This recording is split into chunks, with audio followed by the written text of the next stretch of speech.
It's so great. It's so great when you have a wrestling promoter like Tony Khan. The heat tonight. Tony Khan had a fire lit underneath him that resulted in a show that flowed nice. We got professional wrestling at its finest. And the Trios Championships have been officially announced. We're going to talk about everything that happened on the show tonight. And AEW is coming to Canada.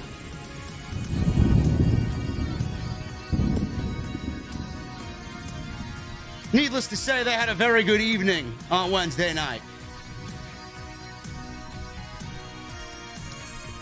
Ladies and gentlemen, we are going to the OTS venue where the beverages are cold. Titus is serving up the greatest. And Jesse and I are going to bring you the only fucking post show that you need on your Wednesday night. I only got one question for you. What the fuck are you guys drinking? I'll see you over there.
AEW successful? Why is Tony Khan running his promotion better than Vince McMahon and Bruce Pritchard are running Monday night and Friday night? Long-term booking.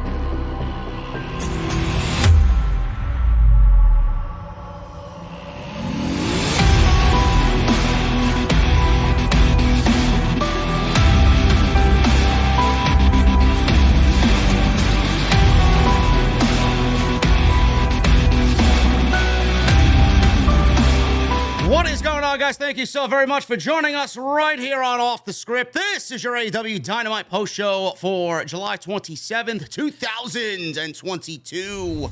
I am your host, JD from New York. As always, coming to you from the OTS venue. Thank you guys so very much for joining me on your Wednesday evenings, wherever you may be.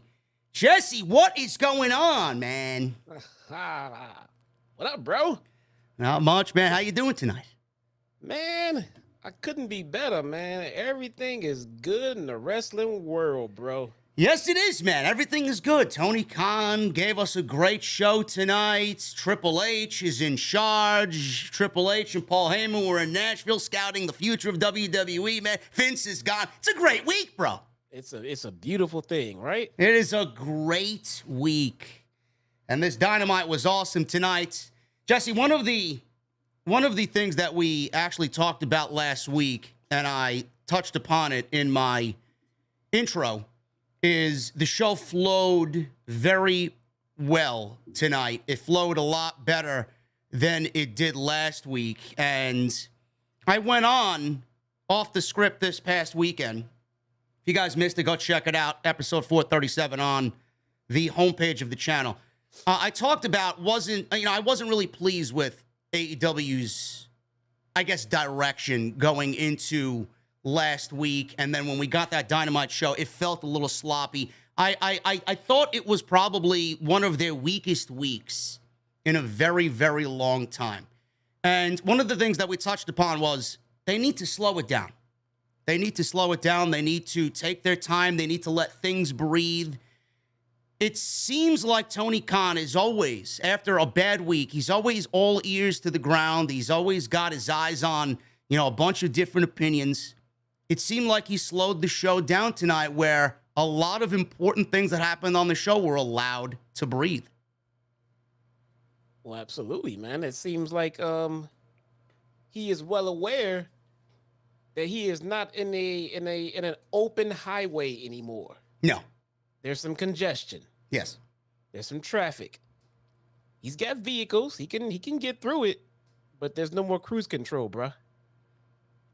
So you think that Tony Khan was on cruise control? I think he was on cruise control as far as I wouldn't say cruise control creatively, but I would say cruise control as far as being the new kid on the block and the fresh shiny thing that all the talent wanted to be in and everything else. As far as the talent and the hardcore fans, AEW was the only game in town. As of right now, it's an open world, man. I mean, shout out to pro wrestlers right now, man. If you're a prominent pro wrestler, the world is your oyster, The world is your oyster, and you got a lot of options now. And you got one more option that opened up this week when Triple H was named head of talent relations and head of creative in WWE.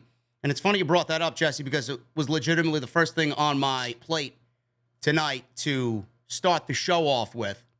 And I say this because it is definitely a big topic. It is definitely something that a lot of people are talking about. Almost every major wrestling account had brought up the same topic of conversation. And I brought it up on my show, which I feel like were both shows that I did on Friday and on Sunday, two of the biggest shows, two of the most important shows that I have ever personally sat in on with Vince McMahon and Triple H and the power in WWE shifting. A lot of people, Jesse, were claiming, all the AEW talent that Tony Khan pretty much welcomed with open arms. That was basically NXT. Everybody's already predicting where they're going to go next. And Tony Khan, I had a discussion with somebody tonight about this, and I see how Tony Khan could be very disrespected by a lot of people, but by what has been said this week. He went on Busted Open Radio to discuss the changes in WWE and how they will impact the pro wrestling business. And two of the names, these are just two of the many names that were mentioned in this discussion. Adam Cole and Malachi Black. Everybody knows Adam Cole's, closeness to Triple H and Shawn Michaels. Malachi, he's one of the very first from NXT, a big name NXT guy to jump over to AEW. Two top NXT guys were Malachi and Adam Cole while under Triple H. And Tony Khan said this about them being locked into long-term deals with AEW. There's a lot of changes in pro wrestling. I think it's going to be positive for the fans overall. I'm a little amused that changes in the competition, people think it's going to magically change the landscape. Some of these accounts, Twitter, can be a fun place to follow, but some of the narratives I've seen every day for the last week are really amusing to me. I've got people here signed for 5 years, and people think that just because the CEO, the chairman, head of creative, and those positions changed in the competition, people I have 5-year contracts with are going to magically switch teams. He says, good luck with that. Adam Cole is signed until 2027. I wouldn't expect him to go anywhere. Malachi, almost 5 years left on his deal. I wouldn't expect him to go anywhere. Just because these guys had previous success under a different administration doesn't mean they're going to go somewhere else. Those are two people I really like. Just examples of people that have worked under that previous administration now, and I'm really amused by that. That's a narrative I see so-called wrestling writers pushing every day. It's pretty amusing, end quote. You could see how he's been disrespected this week, Jesse. I'm guilty of it as well, but I never said, oh, Adam Cole's immediately going to jump to WWE. I said that it is a possibility that some names, seeing how the reputation Triple H has developed for himself, now in control, some of those names, if they do get frustrated over the time that they spend in AEW, could realistically give WWE another shot. And I'm not talking just about Adam Cole or Malachi Black. I'm talking about a lot. There were over 200 talents fired in the middle of the pandemic up until Vince was, he's gone. He's retired. A lot of talent, bro. So I could see how Tony Khan has been disrespected this week, and I don't blame him for coming out and pretty much setting the record straight with everybody. Yeah, I mean, I think the people who said the things that they said, I think they may have phrased them the wrong way. Yeah. Either that or maybe Tony Khan took it the wrong way. But either way, this is fantastic for wrestling all around, man. I mean, I know, a lot of people have been throwing the forbidden door thing around. I know it comes off as like, don't be ridiculous. But the thing is it really though? Triple H was all about a forbidden door before AEW was ever even in existence. Yeah. So with him in charge, with his wife running things, I don't think, and these wrestlers are all fucking friends, dude, and they're all down to do business. So it's all about the right creative being in place. I don't think it's far-fetched, man. I don't think it's far-fetched at all. So when the dust is settled, when Triple H has got his feet planted, Triple H his plate is full. He doesn't have time to talk about AEW or Forbidden Doors right now. He has a lot of fucking work to do. Yeah. So when he gets done, give him a couple of years or something like that. Is there a possible cross promotion? You goddamn right there is, man. Without a doubt there is. I mean, there's not tomorrow, but why not? It's only money to be made in a situation like that. It's only money to be made for both sides. So Tony Khan, I even texted you about it before. I said AEW has a problem, man. I wouldn't necessarily say like an out of business problem, but it's not a, hey, just leave them and come to me and, I'll take care of you. No, now Tony Khan's got to open the wallet up for real. For real. Now Triple H got the machine behind him, dude. Now he's got the wallet behind him, and he's got the creative behind him. And wrestlers love this guy. They love management now. They left WWE because of management and management alone. And management and AEW took them in. They are also, well-liked. Or they got fired and they had no choice in the matter. Or they got fired and had no choice. Either that, one or the other. But the options are there. It is now not ridiculous to say, hey, I think I want to go to WWE.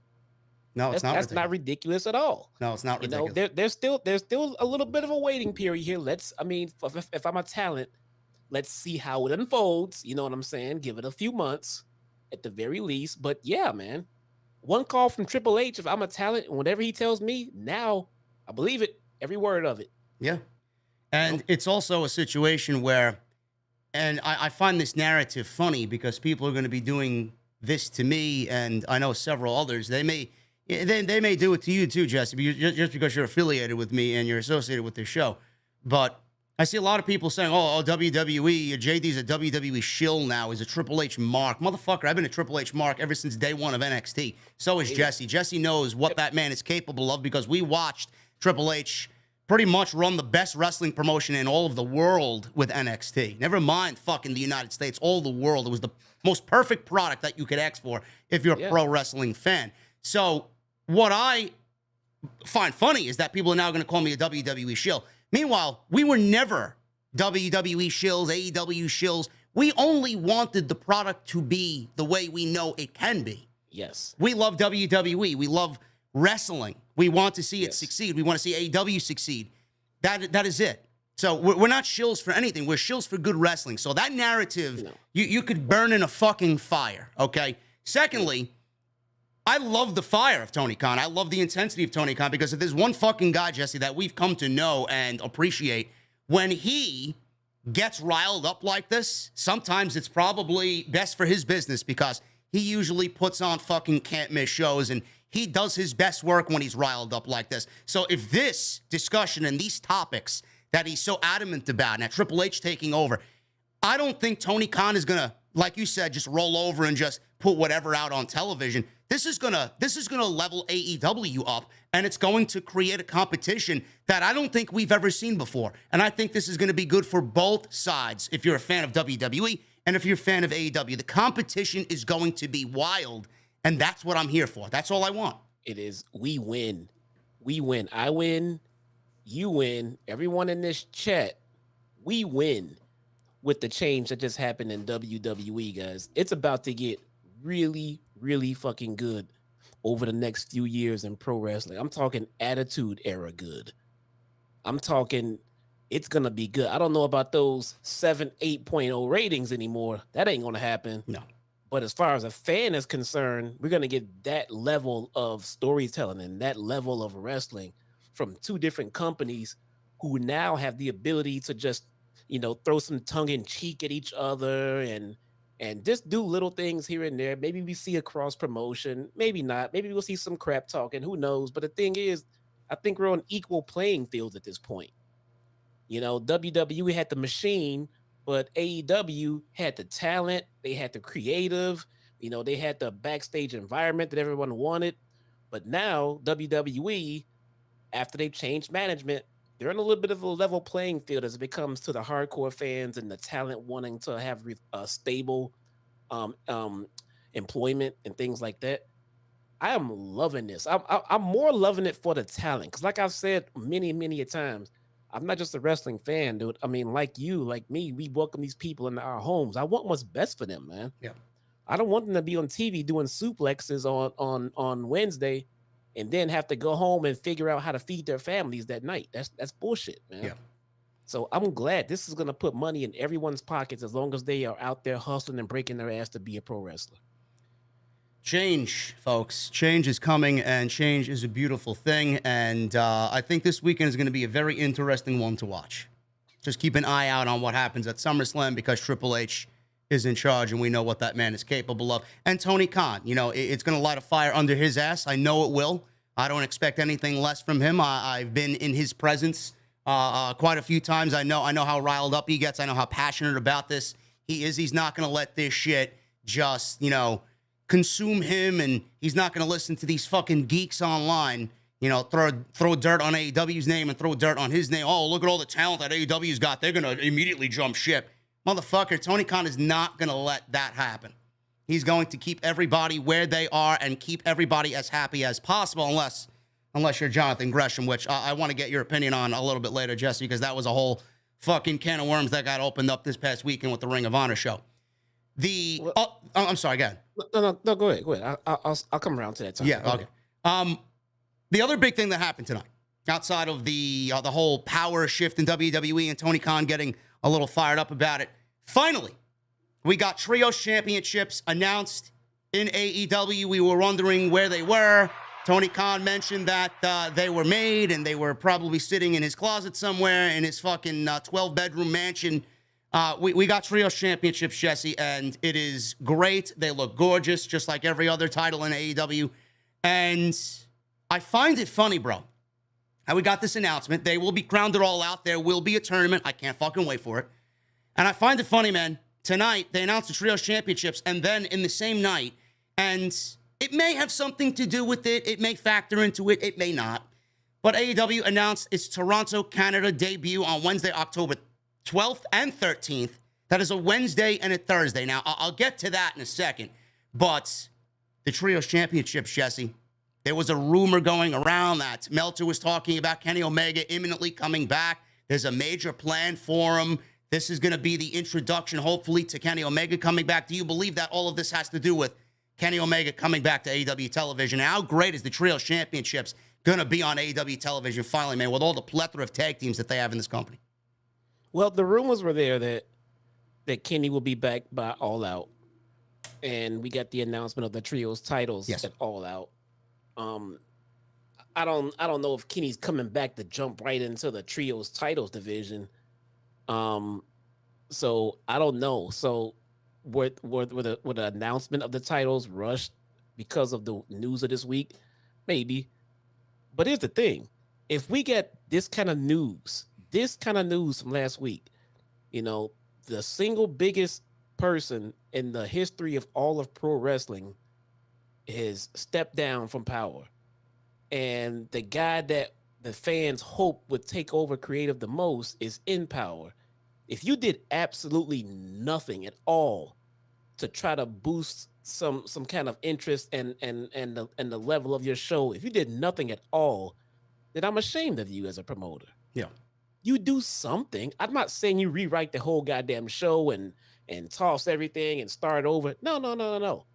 But at the very least, you should be out there, you know, in the back with that pep talk. Let's get him out there. Let's get it going. You know, this is still the spot to be in. And there should be a sense of urgency and a sense of, hey, all right, now it's a game. You know, let's go. You know, I mean, if you're the 90s Bulls, you know, playing, you know, I don't know, fucking LA or something like that, and Jordan goes down hurt, and you start, you know, wumping on the Bulls, you know, now you're kicking their ass.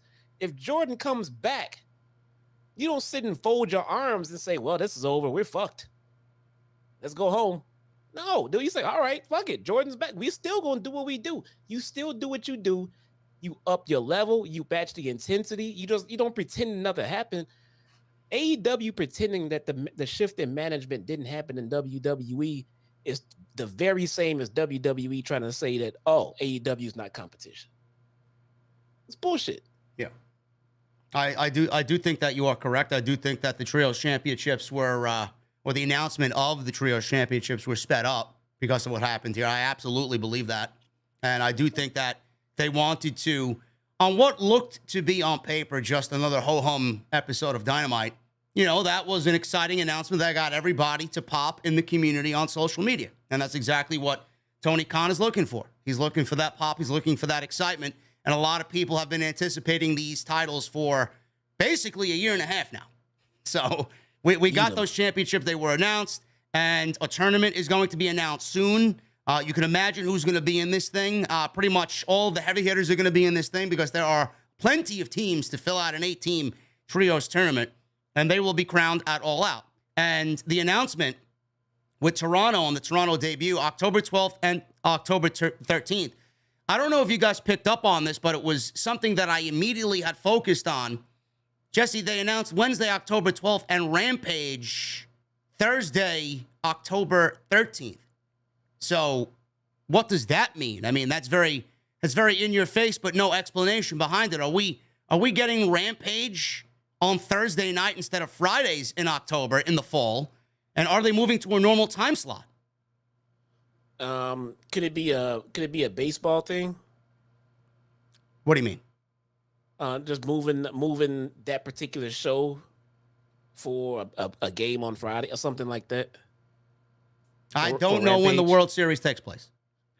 Was the World Series? So it's in October. It's right around. But TBS doesn't carry the World Series though, do they? No, they usually carry, I believe, one of the division games, or I think maybe like the NLCS or the ALCS, depending on what they got for the year. But it could be. It could be. I know a lot of people are already pinpointing that as, oh my God, Rampage is on Thursday. They're moving to Thursday in the fall. We would like to hope so, but when they did a move, they let us know way in advance. It was announced. It wasn't a big secret, and no shit like that. So yeah, I wouldn't look too far into that at all. It's probably just a special circumstance. Maybe the postseason. Maybe, you know, just scheduling. Maybe knows? hockey. Who knows? Who knows? Yeah, probably a one-off.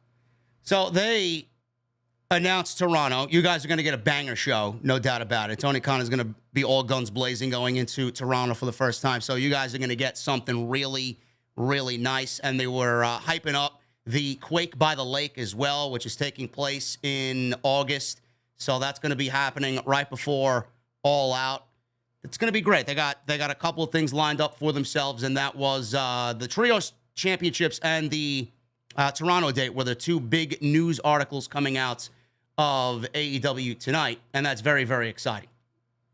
Now, if we get into some of the happenings on the show tonight, I thought tonight's show flowed very nicely. I do still think and I don't know who's watching this. I can only give you guys my honest opinion as a fan, and Jesse could give you his honest opinion. I do still think they could slow a few things down, and I will pinpoint them when we get on with the show.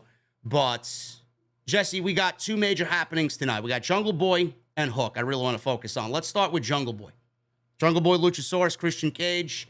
Jungle Boy called Christian Cage a pussy, and Christian promises to put Jungle Boy in the dirt to lay beside his father, which I thought was fucking fantastic. The explanation of Jungle Boy and Luchasaurus, let's touch on that, because I know that was a big thing coming out of last week's show, and we were all wondering what was going to be the explanation as far as why Luchasaurus, after having such a promising package as a heel, all of a sudden joined Jungle Boy again. From my understanding, Jesse, and you know, correct me if I'm wrong, it sounded like Jungle Boy was the only one in Luchasaurus's eyes that was going to be able to get to Christian Cage, not anybody else. There was Luchasaurus there aligned with Christian Cage. He played him for a fool, and he did it because he wanted Jungle Boy to be the first and only guy to get his hands on Christian Cage, and that was the explanation that was given. Do you buy that? Do you accept that as a plausible excuse here, legitimate explanation, or are you disappointed in it? Now, I don't mind it, but the thing is, you sold us on a Luchasaurus heel turn that had major, major upside, and I'm just disappointed in the fact that you gave us that, and now we're getting this kind of ho-hum explanation. Now, before I give Jesse the floor, we could still get a Luchasaurus heel turn. Luchasaurus could still be in cahoots with Christian Cage, and we don't fucking know. But I just find it difficult to believe that he was a babyface, turned heel, went back to babyface and joined Jungle Boy, only to turn heel again. I don't know if that's going to be a legit, you know, thing that the fans look at as, hey, it's good. I mean, I think it may turn people off. What do you think? I think we're still in the let it play out phase right now, and let's see how it plays out, because two consistencies here. Luchasaurus is still wearing black. He was not wearing black before. He was wearing green. Yes. And also, and this is the bigger issue, or the biggest tell. Luchasaurus has not said shit. Yes. He has not said a word. He said nothing through all of this. And I think what we do for this story is, I think we wait until Luchasaurus speaks at the very least. Christian Cage also admitted in his promo that he knows Jungle Boy's secrets. Who he knows these secrets from, we don't know. It could be it could be Luchasaurus, it could be somebody else that we haven't seen introduced to this storyline yet. So he went out there and he said, I know Jungle Boy's secrets. And what are those secrets? We don't know. So again, we got another cliffhanger there, and they're leading you into being interested, even though we were kind of turned off last week with Luchasaurus joining Jungle Boy. Yeah. So here's what I think they need to do with this going forward. I mean, it looks like they're already going in the direction of Luchasaurus is actually heel, and he's gonna double down on this turn, you know, in the next week or two. It looks like that's where they're going, and if that's the case, good. That's good. You know what I think would be fucking fantastic in this Luchasaurus heel turn, since we got a promo from Anna Jay with the JAS. Good God, no more of that, please. No. Now we'll touch upon that too. That was pretty rough. No more of that. Yes. But since they went on ahead and decided to pull the trigger on an Anna Jay heel turn, they need to incorporate her into Christian and Luchasaurus.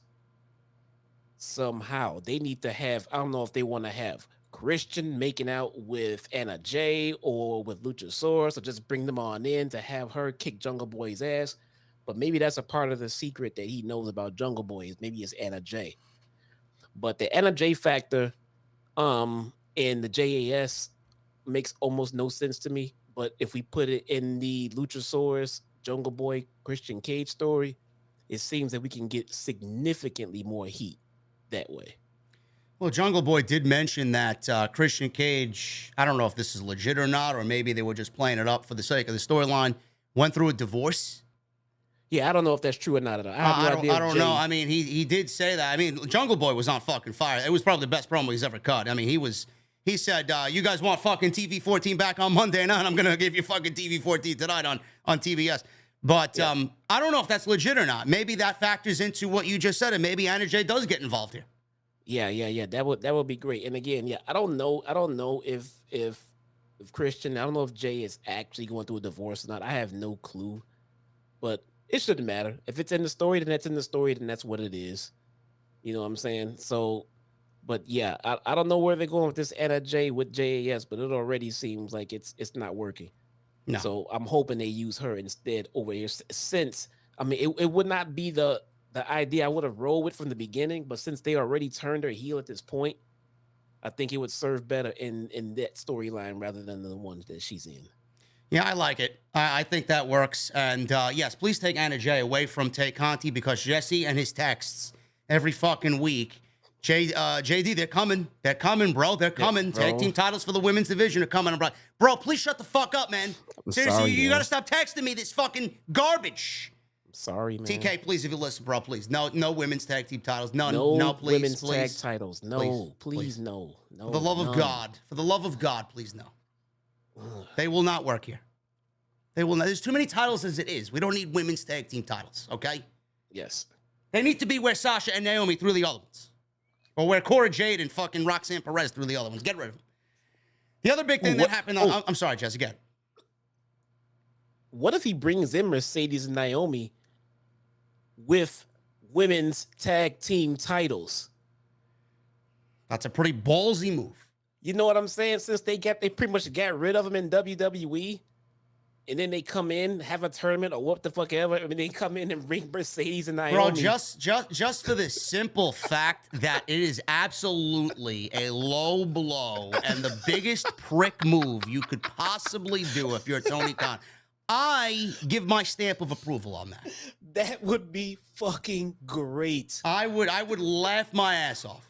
Bring them in as women's tag team champions. Where did these belts come from? I don't know. I got them off John Laurinaitis' desk. I just gave them a quick revamp.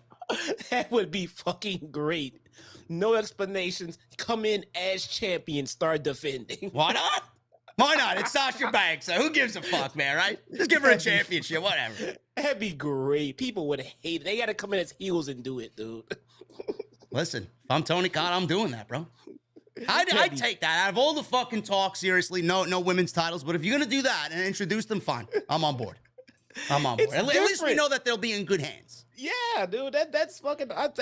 you talk about... They brought Malachi over and continued his continuity with his eye. Yeah. Bring in these women and have them already come through the door as tag team women's champions with zero explanation, dude. That would be fucking epic, man. Love it. The other big thing that happened tonight was, and I thought this was fucking fantastic. I thought the way Tony Khan had booked this was absolutely brilliant. I had people saying, oh, I would have done it at All Out, or I wouldn't have done it here. This was absolutely perfect, and the organic reaction from the crowd is what made it incredible. Hook, Jesse. Hook wins the FTW Championship tonight on Dynamite. Ricky Starks, we'll get to him in a little bit. Ricky Starks wrestled Danhausen tonight. Destroyed him. Spear, 1, 2, 3. Ricky Starks was not trolling like he was last week. He says, I still got a lot left in the tank tonight. I want another open challenge. And no, I'm not trolling you this time. I'm legitimately going to, live up to my word here. Out comes Hook, and we hear Hook's theme music. Crowd goes fucking crazy. Taz is going crazy on commentary. And he gets in there, Jesse. We got a quick little banger of a match. And it was good for the 2.5 minutes that it was. Crowd went crazy. Hook tapped out Ricky Starks and won the FTW Championship tonight. And it remains in Team Taz. We talked about this legitimately. I don't know if it was last week or the week before that. Saying that Hook should win the FTW title and pretty much have it be a stepping stone for him. Just like Taz had brought it in and created it and built this stepping stone for himself in the industry, and now it's on his son, which is great. This was perfect, bro. Everything about it just cohesively went together. The fact that it had Ricky Starks and Hook in the ring over the title, the fact that he came out over Danhausen, and there was a connection between Hook and Danhausen, it all just flowed beautifully together. And we'll get to the heel turn of Will Hobbs in a second, but man, this was brilliant stuff. It really was. This was no notes, dude. No fucking notes. This was perfect from A to Z in everything they did in this fucking segment. Yeah. Nothing went wrong. Everything was flawless. Shout out to Ricky Starks for putting Hook over the way he did. Shout out to the Worcester crowd for that pop for Hook. Shout out to Taz for the training he did with his son, Tyler. And shout out to Ricky Starks. Ricky Starks is going to be a fantastic fucking babyface, man. Did you see that? Yes. Anybody, and I know he hates it. I don't know if he watches the show, but we're going to jump on that bandwagon. Anybody that compares Ricky Starks to The Rock from this day on, get the fuck out of the venue. We're not doing that here. Ricky Starks is Ricky Starks. I seen a new Ricky Starks tonight. I seen a different Ricky Starks, a more hungry Ricky Starks, a Ricky Starks that knows where he needs to be, a Ricky Starks that knows he should have been where he thinks he should be, minus all the other happenings that happened before this, injuries and it wasn't the right time, or just be patient and whatever he talked about. He knows where he belongs, and I think the fans are on board with that as well, and they never really left his side. I think a lot of people are pretty much adamant about what he said tonight in his promo. But yes, he did put over Hook great, and I thought everything flowed brilliantly. Ricky Starks cut the promo of probably his career, or what was going to be the promo of his career. The little that he said was fucking incredible. And then the plan, Jesse, to take Ricky Starks to the next level was enhanced by Will Hobbs, Powerhouse Hobbs, turning heel, absolutely leveling Ricky Starks with one of the most vicious clotheslines I've seen, knocking his head off his shoulders, and we have a split of a tag team. Now, I got a lot of flack on Twitter for this. Oh, it's too soon. Why did they do that? I wanted to see them as a tag team. I don't know what you guys are complaining about. We have how many fucking tag teams in this company? And we have Swerve and Keith Lee, who are two singles guys holding the tag team titles, representing those titles very well. We don't need another two singles guys going for the tag team championships. Ricky Starks is at a level where he needs to go on his own, and Powerhouse Hobbs has done absolutely fantastic as far as a singles guy and the growth that we've seen. Why do we want to keep these guys back in a tag team? Why? No, this episode could easily just be labeled as the evolution of Team Taz. Yeah. Everybody. Hook is definitely up a level. Fucking Starks is definitely up a level, and so is Hobbs. Everybody in Team Taz went up a level individually in their own right, and this was perfect, dude. I saw absolutely nothing wrong with anything that happened in this segment. All the perfect timing, the great buildup, the beating of Danhausen, Hook coming out to say, I'll take care of this shit. Fucking Taz back there marking out. I mean, I'm pretty sure fucking Taz cried his ass off back there tonight in Gorilla, man. And good for him, man. Good for him. This was fucking great. We don't normally see shocking moments in pro wrestling. I'm not going to say this is one of the most shocking moments of all time, but it legitimately took us by surprise because nobody was expecting that tonight. With Hobbs turning on Ricky Starks, I was like, what the fuck? I was like, holy shit! Like, what the fuck did we just see? So I appreciate those moments because those are very far and few between. So we got that tonight, and I think that as a community, as a general community, we know how great Ricky Starks is. We know how good Powerhouse Hobbs has been. I even said this could be the breakout year for Powerhouse Hobbs from this point on, going into 2023. I said maybe he could start developing himself into the Bobby Lashley of AEW, and that's high praise because Bobby Lashley's fucking great. I mean, imagine Powerhouse Hobbs, bro, developing into something like that as a singles guy. That is something that I can't wait for because I know that's in there with him. Yeah, dude. The options that they have right now to go with this particular trio of guys is amazing, dude.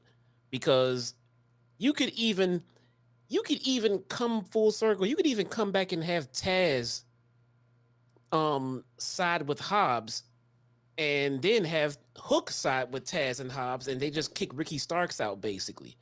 You know, or who? I mean, you could do so many different things with this, because maybe you don't want to leave Hobbs by himself just yet. Maybe you want to leave him with Taz. That's why I started thinking that at first, you know. But does Taz turn on Hook? Maybe not right about now. No, but who knows? You can do so fucking much with this, dude. That's the fun part about it. You can do so much. I mean, I'm looking forward to a Hobbs and Ricky Starks feud now at this point. You know, what is Hook gonna say about it? How is Taz gonna feel about it? This is gonna be fucking interesting, man. bro, I'm looking forward to a lot of things. Hobbs versus fucking Wardlow. Oh man, you know, it's I mean, it's just the beginning. I can't wait for his continued growth. And you know, it really goes to show you what Tony Khan does on a week-to-week basis. Yeah, you got your absolute fucking banger shows, and you got your top level talent. You got your Punks and your Bryans and your Moxleys and your Miros and your Adam Coles and your Kenny Omegas and the Young Bucks. Yeah, yes, you could fill those guys onto a fucking episode, and it's going to be an absolute banger. But when you got episodes like this, Jesse, it really makes you appreciate what Tony Khan does for Dynamite and how he books Dynamite. We saw Ricky Starks break out tonight more so than any time that we've seen Ricky Starks in AEW. Will Hobbs took it to the next level as far as his career goes. Daniel Garcia absolutely took it to the next level for his career tonight in that match with Bryan. Roosh had a great fucking match with Jon Moxley. These are guys that, and Garcia's been on TV because he's with Jericho, but Starks and Hobbs, they've been fighting for TV time, and you got Roosh who's fighting for TV time. These guys are grabbing the fucking TV time that they're given, bro, and they're absolutely killing it. And they are all better off for it, which in turn makes Tony Khan better off for it, because now he's got these extra guys coming along, and he's not going to be afraid to put them on TV or find TV time for them anymore because of the work that these guys showed tonight. Yeah, dude. I'm really. I've never been this high and excited on what's going on with Team Taz. I thought this segment was done to absolute perfection, dude. I couldn't have done it any better myself. This was fucking perfect. I want to see where Hook goes with this. Yep. I'm expecting Hook to hold on to that fucking title as he's just fucking, going through the roster, at his own pace. Man, it do so much, dude. Good for Hook, man. Good for Ricky. Ricky Starks is about to be a main eventer, bro. And I don't want to leave out Dante Martin and Sammy Guevara. We know how good Sammy is. And Dante Martin had a very good match with Sammy Guevara tonight. And, I find it laughable when people tell me. I hear this shit, pretty regularly. Tony Khan doesn't build new stars. AEW doesn't have any new stars. What the fuck are you talking about? Tony Khan is building new stars every week. The fuck are you talking about? Right in front of you. I text. There was about 7 on tonight's show. What are you watching?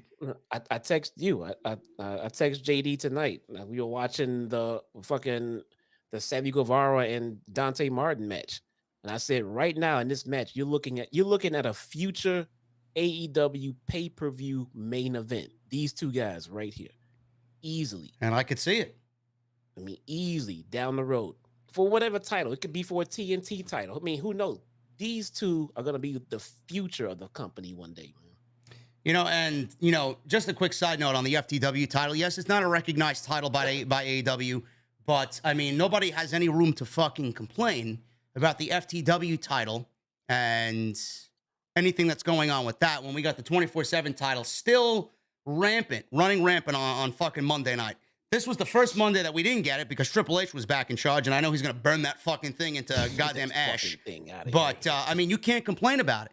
The 24/7 title is a fucking clown title. You go to Clown University, and that's where they give you a graduation. At least this fucking competitive matches, and it's building the talent that holds it. So, it may not be recognized, but it's fucking doing its job. This was Taz's title. He brought it in, for his crew to hold, and as of right now, his son is holding it. So, it's still just a title that Taz brought in. It's not officially recognized. Doesn't have to be. His son is holding on to the Team Taz title, dude. Let it be. It's fine. Yeah, I think that's. Who better? Yeah, who better than Hook to hold that championship? Yeah. So came out with his dad's colors on and everything, man. Yeah, he came out wearing the orange boxing trunks. It's fucking great, man. It's fucking great. So, guys, we're going to get into the rest of Dynamite. Those are the major happenings on the show tonight. We're still going to talk about Bryan and Daniel Garcia, which I thought was a fucking tremendous main event. Nothing on the line, just two great professional wrestlers going at it. That was in the main event tonight. We got Moxley and Roosh for the interim AEW title. We got Chris Jericho challenging Jon Moxley at Quake by the Lake for the interim AEW championship, which makes me wonder what the World Championship is going to be at All Out. Could we see Punk come back? I know Punk was supposedly limping at the Chicago Comic-Con this past weekend, or actually San Diego Comic-Con. Never mind the Chicago Comic. That's not yet. That's a little bit down the line. San Diego Comic-Con.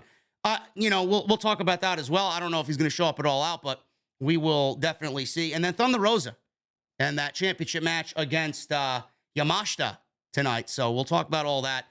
Still a lot left to come. And Swerve was in action as well against Tony Nese and Mark Sterling. But Jesse, we're going to start off with the Jon Moxley Roosh match. This was an interim AEW World Championship match.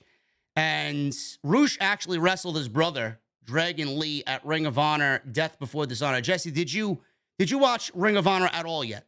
Or did you miss out on the show? I did. No, I did watch it. Man, what a fucking fantastic wrestling show, man. Unbelievable. Fucking great, man. That was fun. Did you see Roosh and Dragon Lee? Yes. It's so for me, and I'm just gonna speak for me. It was kind of hard. I wouldn't say it was hard, but it took a little bit to get into because if you're not familiar with the guys in the ring, it's kind of hard to just sit down and just watch a match from cold, but they worked me in the match because, come the middle of in the match, I was into it. I was into the story being told, with the brothers and everything else. Fantastic fucking wrestling match. I wish I knew more about the guys, but shame on me for not watching them more, I guess. Yeah, I mean, Ring of Honor was a tremendous show on Saturday night. I did the post show on Saturday. And if you guys want to go check that out, it's on the homepage. We apparently have 25,000 buys so far. That's not even counting traditional cable television. So this will probably be in the top 3 for Ring of Honor shows of all time. So for anybody that says Ring of Honor is not thriving the way it used to, I mean, Tony Khan's a very analytic guy. The numbers are shutting a lot of people up. So that's a good thing to see. Jon Moxley and Roosh, this was hard-hitting. I felt like there was a sense of urgency in this match, Jesse, coming out of the kind of fumbled barbed wire match that closed last week's show. I thought this was a fantastic open. It was hard-hitting. We got Jon Moxley bleeding within the first 90 seconds. Typical of a Jon Moxley match in AEW. Typical of an AEW match in general. There's a lot of blood on these shows. But Roosh stood out tonight as somebody that's not to be fucked with, man. He is...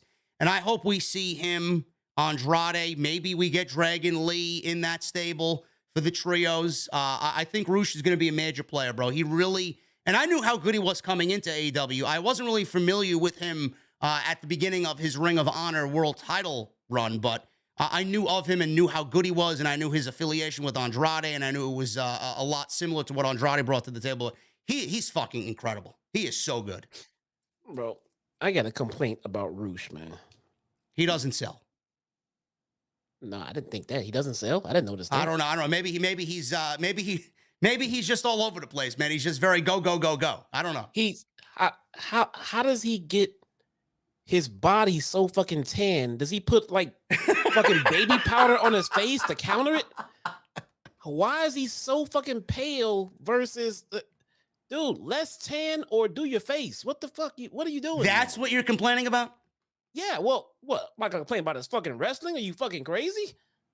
Have we gotten Roosh versus Phoenix yet? I don't think so. I don't think so. But we're going to because the build is there. The story is there. So Roosh attacked before the bell. Yeah. Versus the Lucha Bros. Yeah. We may be looking at an all-out show, man. All out match. Man. Roosh is awesome, dude. Roosh is fucking amazing. He attacked Moxley before the bell. Moxley was kind of entertaining the crowd, and Roosh said, fuck this shit. It's a world title match. I'm going right after you. He sent Moxley into the barricade. Match started as Roosh brought Moxley back into the ring, attacking him with some vicious clotheslines, biting his face, which busted open Jon Moxley. Moxley, he was bleeding at this point. Jose distracted the official. Roosh swung a chair at Moxley. Moxley, thank God, got out of the way. And he took Roosh out with a suicide dive, which looked absolutely fantastic. vertical suplex on the floor. So they get back in the ring. They start trading chops back and forth. Roosh got the better of the exchange with Jon Moxley. Big super kick and a power slam. He brought Moxley back outside to the floor, choked him with an electrical cord on the outside. So we go through a commercial break. We're back. Suplex allowed Moxley to get some breathing room away from Roosh. Another strike exchange between the two. They traded German suplexes. Moxley was in a position to finally take Roosh down with that King Kong lariat, turned him inside out. Roosh cut him off with a snap German for a cover. Only got a 2 count. Roosh then looked to get a crossface. Moxley reversed it into kicking Roosh's head. Roosh returned with an overhead belly-to-belly that sent Moxley into the turnbuckle upside down. He tried to use a superplex. Moxley bit Roosh's face to get some revenge from earlier in the match. All of a sudden, Andrade comes in. He shoves Moxley off the top rope, crotches him on the top rope. The Lucha brothers then come out, chase Andrade into the crowd. And Moxley rolled up Roosh coming off the top rope for a 2 count. So he didn't even know this happened. Andrade didn't even realize Andrade was out there. He vanished like fucking Batman. Moxley countered the Bull's Horns. The Bull's Horns, if you don't know what the Bull's Horns is, it's Roosh's finishing move, guys. He does like Andrade does before he does that, those knees in the corner, those double knees, but this is a fucking missile drop kick, a shotgun drop kick into the corner with pure precision. Unbelievable stuff. He went for that. He ate a lariat from Moxley. Roosh returned fire with a straightjacket pile driver, which looked devastating. Moxley avoided another Bull's Horns attempt, locked on a rear naked choke. Roosh headbutted out of it, right into a Death Rider. Only got a 2 count off the Death Rider. Moxley then applied another chokehold, and that was pretty much it. And he beats Roosh with the Bulldog choke. And the match itself was fine. The match itself was very good. Great open. It was after the match where we heard Judas. Judas hit the PA. Jericho's out there with Sami and Angela Parker and Tay Conti and Anna Jay, who's wearing this very tight, very bright red latex leather outfit. She looked fantastic. I wish she sounded just as fantastic, but beggars can't be choosers. So Parker demanded the AEW Galaxy to shut up. You're not singing Judas. They shut the music off. And Jericho congratulated Moxley on an amazing match before putting over the JAS. He said, Anna Jay called him last week wanting an opportunity, and Anna Jay said in the most shriek-like voice, Jesse, she says she's Anna J-A-S. And then she starts frantically pointing at people in the crowd. I'm going to choke you out. I could choke you out. I could choke you out. And the octaves of her voice, Jesse, are going higher and higher and higher. And I found myself putting my fingers in my ears. I don't need Anna Jay to cut promos if they're going to sound like that, bro. I don't know what it is, but someone needs to work on her delivery. No. I don't think Anna Jay is built to be a heel. And I'm saying this and putting it on record. So if it turns out that she can prove me wrong, so be it. So be it. I came out here and said Britt Baker sucked. She came out here and proved me wrong. I'm coming out here and saying Anna Jay cannot work heel. If she can prove me wrong, great. But I'm telling you right now, the way it's looking right now, this was a very bad move to turn her heel. She's such a beloved babyface, and she's not playing a heel very well just yet. Well, I mean, to be fair, it's only one week. I understand that, but she is very. It's 1 week into the turn, and it's also basically a week into her career. Let's establish her as a lovable baby face. Make that first heel turn mean something. She just started wrestling. She's already got her first turn in, and she's still a beloved baby face. They could have saved that one for a little while, man. Now, did we get anything on? I'm not sure how often you keep up with Being the Elite. Did we get anything from Johnny Hungy and Dark Order as far as Anna Jay leaving the Dark Order?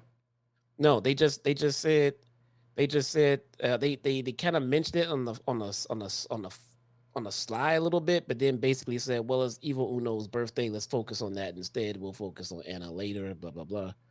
But basically, no mention of it just yet. Nothing. They mentioned it. They mentioned it, but they didn't get into it. She wasn't there. All right, so we got Anna J.A.S. She says she's the sexiest and toughest, and she'll prove it by choking everybody out. And get your mind out of the gutter, geeks in the chat. Yes, Anna J can choke you any day of the week, yes. And I'm not talking about that way, okay? Please. But we got Jericho complaining about Eddie Kingston, brutalizing him, is breaking his nose. Jericho apparently has legitimately suffered a broken nose. He looks terrible. He's still the Wizard, though. Maybe he could magically give himself a new nose. I don't know. So he's got a broken nose, and Eddie Kingston left him in a pool of his own blood. And he said that he had to be cut out of barbed wire webs last week, and it was like he was a horsefly. He stressed that he beat Kingston, though. He did beat Eddie Kingston. He says he's also going to beat Mox. He said after 2.5 years, he's demanding his rematch for the title in 2 weeks at Quake by the Lake in Minneapolis. He said he'll become the first ever 2-time Le Champion. Mox says, Jesus Christ, God, I fucking hate you. Chris Jericho, the sports entertainer shtick is not really getting on Moxley's good side here. I hate this sports entertainment bullshit that we're doing right now. Moxley says they can take the interim and shove it up his ass. He says he is the 2-time world champion. He said he used to look up to Jericho. He said in his own way, he is the greatest of all time. He says he's been everywhere and done everything. But what's become right now of Jericho is pathetic. He says he holds the AEW Championship, not a sports entertainment title. He told him to leave the trash he's surrounding himself with at home and carry his own freaking bag. He doesn't want the Wizard or the Le Champion or the King of Trademarks or whatever your name is this week, he says. He says he wants Lionheart, Chris Jericho. He says he wants the last survivor of the Hart family dungeon, that version of Chris Jericho. Moxley said no one but the best should apply if you're coming after the world champion. And that was pretty much it, Jesse. We got Moxley, Jericho 2 weeks for the AEW Championship, Quake by the Lake. And I like that it's a throwback match. I like that there's some history there. I like the fact that Jericho mentioned that he beat Kingston, because there would be a problem if he lost to Kingston and then is going after Jon Moxley and getting a world championship match.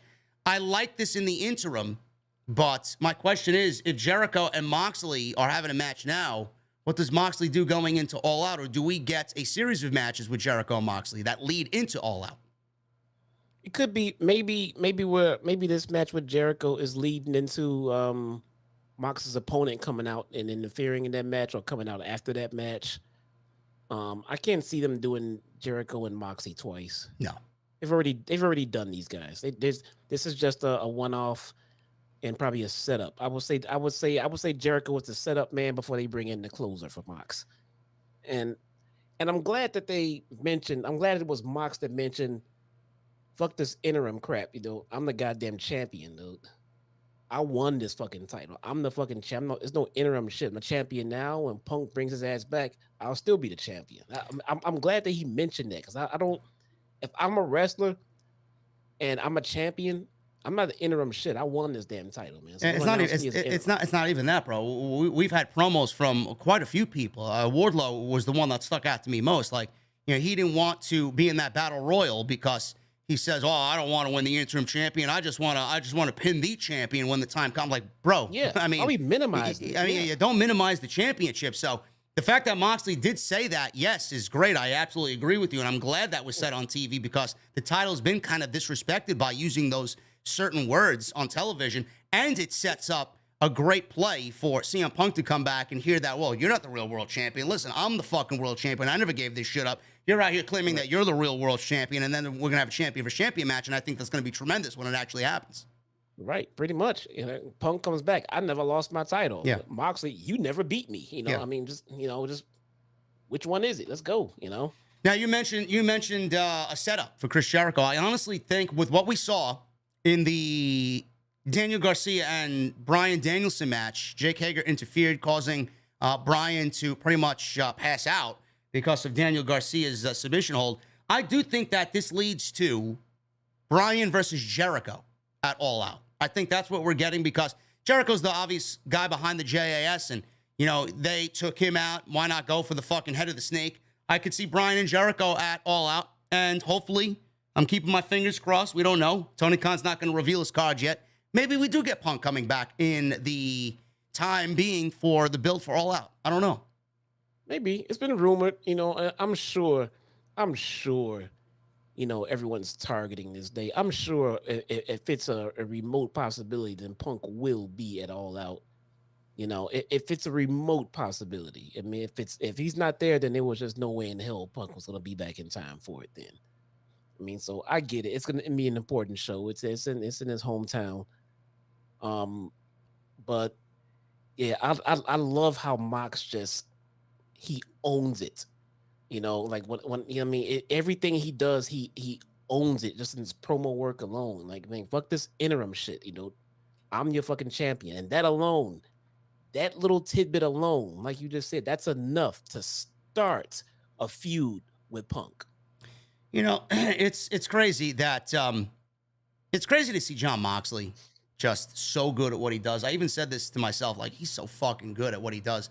When he's on the microphone, you just stop and listen to the man speak. There was an excerpt in his book, Jesse, that he documented the promo classes at the Performance Center in WWE. And when he was there and when he first got there, he thought the promo classes were lame and people were cutting these cheesy promos. And, he got up there and he cut what he thought was great promos and he knew he was a great promo. And then when he got to the main roster, he was very kind of taken aback by the main roster scripting promos for him. And he even said, well, why do you need to script promos for me? I'm a great fucking promo. I could go out there and cut a great promo. He didn't like that aspect of it. He didn't want that. But, he dealt with it for 6 or 7 years or however long he was there.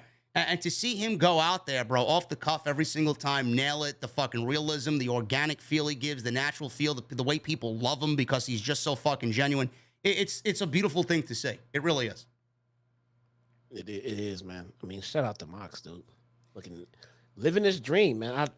I love seeing the guys who are living miserable lives, on the other side of town, and now they're just enjoying being in the ring, man. You can see the joy on his face and on Bryan Danielson's face, dude. You can just see it, man. Yeah. Yeah, another one of those guys that was named in the plethora of names this week. Oh, Moxley's going back to WWE because Triple H is in charge. No, he isn't. Moxley's very, very, very happy where he is. Give me a break. Moxley is happy. Brian's happy. It was never really argued that Bryan would never go back to WWE. It was pretty much assumed that when Bryan was done wrestling, he was going to go back to WWE and go into the Hall of Fame.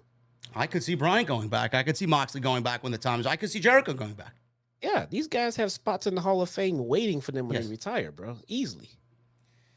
We got Dante Martin backstage. He was with Tony Schiavone.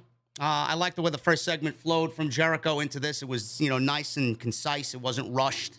So that was one of the things that I really pinpointed on last week's show. Tony Schiavone was interviewing Dante Martin backstage. He asked about facing Sammy Guevara later. Dante said Sammy has been taking too many vacations and eating grapes and getting his feet rubbed while he's been wrestling week after week after week, earning respect. He says he will have someone in his corner because Tay Conti's going to be in Sammy Guevara's corner, Jesse. And he said Sky Blue was going to be in his corner tonight. She walked in, and they are a legitimate couple. And I have absolutely no problem at all, Jesse, seeing Sky Blue on television. It's Sky Bluey, bro. I'm sorry, what? Sky Bluey. No, we don't use that language over here, bro. Sky, but we don't use that language. Tony Brown, booty me, bro, right? Where you at, Tony Brown? Tony Brown, come on, bro. Sky Bluey is her name, bro. Get it right, man.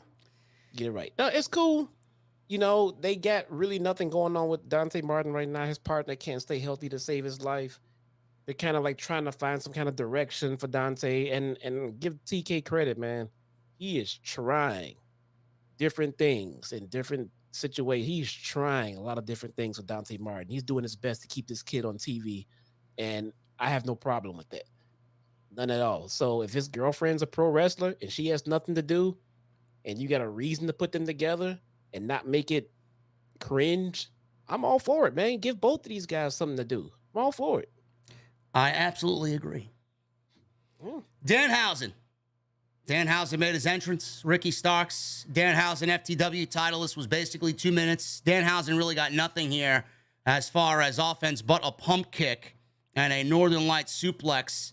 Danhausen sidestepped the charging Starks, then rolled him up for a 2 count, and Starks got up, speared Danhausen. Seconds later, 1, 2, 3, and the match was over. Starks was holding his neck in pain, I guess selling the intensity of the spear on Danhausen. 2 minutes and retains the FTW title. And Danhausen's very over, but it was not his night here on AEW. So Starks got on the microphone. Very nice, very evil, but tonight you are not absolute. He said, just like last week, I have more left in the tank. So I'm going to really keep my word this week. So if there's anybody else in the back that wants to step up, please come on out here. So Starks was holding his neck, continuing to sell the spear on Danhausen. Hook walked out. Crowd went crazy. Jim Ross put him over big as the hottest kid in pro wrestling. And Taz, he's elated as a father should be, saying that he's got goosebumps. Starks and Hook match gets underway, 2 minutes, and Hook wins the FTW Championship. Hook punched away at Starks, headbutted him, suplexed Starks on his neck. He then paraded around the ring. He was about to go in for the kill. Starks punched back, chopped Hook's chest. He delivered a back suplex and a hip toss. Hook landed on his feet. Starks speared Hook, lifted him up. Hook shifted into the red room. Starks tapped out, and that was it. Crowd popped tremendous for Hook winning the FTW Championship. At the end, Jesse Starks fist bump in respect to Hook, and all was good at the end of this segment. Tremendous stuff. Like we said earlier, this was booked perfectly from Starks, Danhausen, the correlation with Danhausen and Hook, which led to Hook coming out, winning the FTW title in a very ECW-like way. I loved it. I thought it was awesome. Yeah, man, it was done right. The match was kept short. You know, I'm noticing, you know, we know Hook is nowhere near being a refined wrestler in the ring. And I mean, he's a baby. You know, God, dude, he's infant, you know, and I'm starting to see, you know, a little bit of the things here and there that they're trying to hide, and it looks like it may be his selling and his ability to tell a longer story in a match. So they're keeping his matches very, very, very short and simple. And if that's what we need to do until we can get his range to extend a little bit, fantastic. But even in that short amount of time, man, Ricky Starks made Hook look like a rock star. He gave Hook a big name to defeat, you know, and it was, I mean, I'm just not shocked, but I like how Starks made the kid look like a fucking killer out there, you know, and still at the same time not making himself look like a chump, you know. I thought it was really done really well. You know, you mentioned Hook's matches being somewhat short, and the fact that he's still learning along the way, which is fine. I mean, like I said, he's a baby. But if you guys take into consideration who his father is, and you know, if you put Taz in the ring, you know, in his heyday in 2022, you'd probably book Taz the same way you're booking Hook in 2022. So I have no problem with that, and we all love Taz. I thought Taz was fucking great. I mean, I grew up on Taz watching ECW. So, I mean, seeing him in the way he fucking manhandled people with him not being the biggest guy in the business, it was a fun fucking thing to watch. And like I said, if Hook is being booked the same way as his father, I have no problem with that. Yeah, this is gonna be a fantastic run for Hook as he starts to develop. Him and Taz, they got to be through the roof right now. Yeah. So after this match was over, they replayed the finish and the fist bump. Shivani, he gets into the ring, interviews Ricky Starks, and Will Hobbs is in the ring. Shivani said he wrestled twice and it backfired.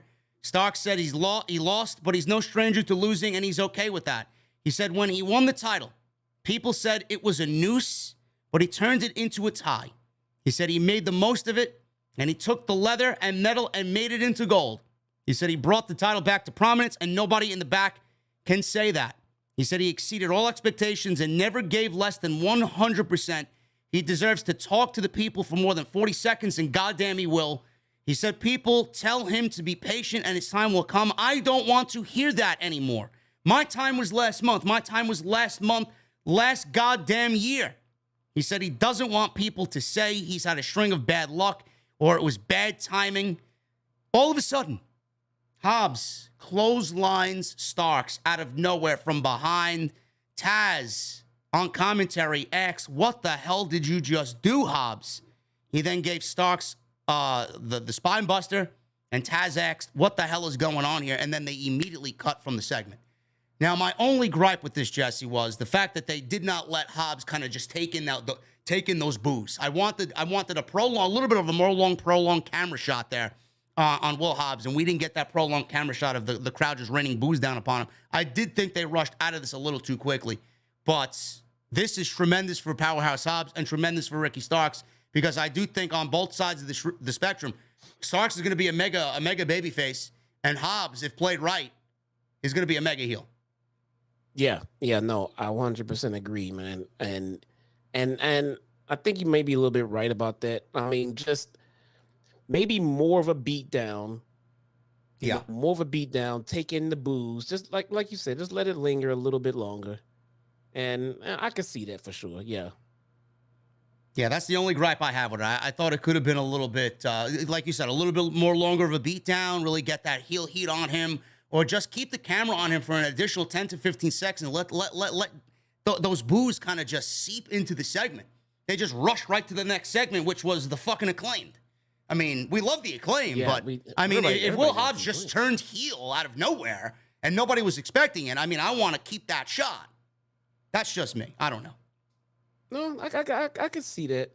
You know, make it a little bit more vicious. Yeah. You know, let it linger a little bit longer. But I mean, up until this moment, when you put it that way, I agree. They should have made the beat, at least made the beat down a lot more vicious. Yeah. Yeah. And does Taz get involved here, Jesse? I mean, Taz kind of he didn't know what side to play here. Obviously, he's got affiliation with Team Taz, Starks and Hook and Hobbs, obviously. But does he get involved in this? Do we see him get in the middle of this? Does he side with one over the other? I mean, or is this something that he's just going to take Ricky Stark's side on, because he was blindsided as well? And that's the part I was talking about earlier, where they have so many different directions they can go with this from the point where they left us at this point. Yeah. You know, because Taz hasn't really been active as far as being like, you know, a manager, quote unquote, for Team Taz or things like that. So is the plan for him to just stick more to commentary or get back in the managerial role? If that's the case, is he going to manage? That's why I say, is he going to manage Hobbs now and turn on Starks and maybe just leave Hook out of it completely? Because Hook hasn't been a part of Team Taz at all in the last few months. Yeah. So it's a good question. I don't know exactly what Taz does at this new direction, because Ricky Starks does not need Taz anymore. No. And it seems like Taz doesn't really have any affiliation with the name of the fucking group anymore either. It's Team Taz, but he's not out there. Yeah, pretty much. So if I'm gonna put Taz to work as a manager with anyone left out there, it would be Hobbs. I think Hook would be fine by himself for right now for what he's doing, which is not too much, but just, you know, just being out there, hold the title, get some good matches in, he'll be fine. Starks is gonna be a top baby face. I could see Taz being a heel manager with Hobbs, but again, let's see where they go. There's so many different directions they could go with this one, man. Yeah, I wouldn't mind that at all. A heel Taz with a heel Hobbs, I'm for that. Even though I'd like to see Will Hobbs break out on his own and really kind of start to develop his own promo ability. I want to see what he sounds like on his own, because I mean, in the little spurts that we've heard of him, he's been tremendously better. Yeah, but that's fine. We can get there. Let's not toss him in there. Yeah. Let's put him out there with Taz and have him, you know, work on his promo abilities as we move along. But yeah, I could see Taz turn. That's why I mentioned earlier about turning on Hook. But maybe we don't even need Hook in this scenario anymore. He hasn't been a part of Team Taz anyway. No. So he won the FTW title, move on, whatever, and then just go fucking turn on Starks, side with Hobbs, and say, you know what? I mean, I'm glad my son won because you're a piece of crap or whatever. But it still doesn't have to involve Hook. Hook is off doing his own goddamn thing. So. Yeah. We went to the Acclaimed after this, and there was a pre-recorded promo by Max Caster and Anthony Bowens. They said that they roasted them in the Gun Club rap battle. So, yes, if you guys watch Rampage, yes, Max Caster absolutely obliterated the Gun Club. Murdered. He says they're not done with them. Anthony Bowens told them to bring their ass wipes and ass cream and wear assless chaps, because on Friday, they are taking out the Trash Boys. They said everyone will love their new video on Friday. And I think Max Caster said within this video, they will find out what type of tag team match they will be having against the Gun Club. So that is all on Friday's Rampage. Sammy Guevara and Dante Martin. Sammy Guevara is obviously with Tay Conti, and Dante Martin is with Sky Blue here. This was a really fun match, and Jesse said, and I do agree with him, at one point in the future, we will be watching these two guys wrestle for a major championship in this promotion. No doubt about it. Absolutely. They went back and forth, really showing you what Sammy can do and Dante can do at the start of the match, wrestling around for a little bit. They fought up the ramp where Dante landed an absolutely unbelievable diving senton running off the stage. Guevara countered a springboard dive later on in the match with a rising knee strike. Returned fire with a tope of his own on Dante. So they were on the outside, and now they're back inside. Dante hit an inverted suplex, followed it up with a standing Spanish fly, which looked great. Full Nelson bomb, got a 2 count for Dante. Guevara countered another dive from Dante into a cutter, hit the go to hell, the GTH for the win. And Sammy beats Dante Martin. After the match, Guevara and Conte set up Dante for a 630 splash, forcing Sky to, pretty much watch and stand there and watch and do nothing for a little bit. She was doing nothing for a little bit. I mean, Sammy was egging her on and being a prick, but that's exactly what he's supposed to do. All of a sudden, Anna Jay ran out, and Sky finally got into the ring. But at that time, Anna Jay ran out, and she took out Sky, and she and Conte double-teamed her and beat her down. Eddie Kingston, Ortiz, and Ruby Soho ran out to chase Guevara and everybody else away. So it looks like, Jesse, we're still getting a little bit of the JAS and Eddie Kingston's group going at it, but I don't know how you feel about that. So I'm gonna nitpick this segment a little bit, and because I just feel like a little nitpicking in this segment is a little necessary. Sky Blue sitting there watching as Tay Conti and Sami are in the ring stomping her boyfriend made her look ridiculously stupid. For any amount of time, her standing there. Why in the fuck are you even out there? If the match is over and Tay Conti is also in the ring, you should have been running your ass immediately to beat the shit out of her. And I would have done that. As soon as the match was over and she stepped in and put a hand on him, Sky Blue should have jumped in and she should have gotten the advantage to start beating the holy hell out of Tay Conti.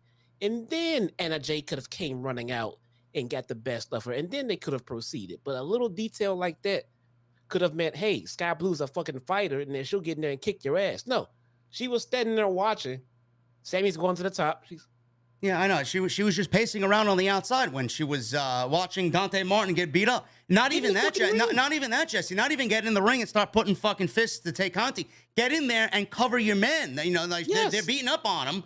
Get in there and cover him, like go on top of him, preventing the fucking continuing of the beatdown, and then Tay Conti could come over and grab a fucking handful of hair and start fucking beating the shit out of her.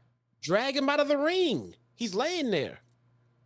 I don't get it. Sammy gets on the top rope. Sky gets into the ring and then stares at Sammy, completely forgetting that Tay fucking Conti is right there behind her. Yeah.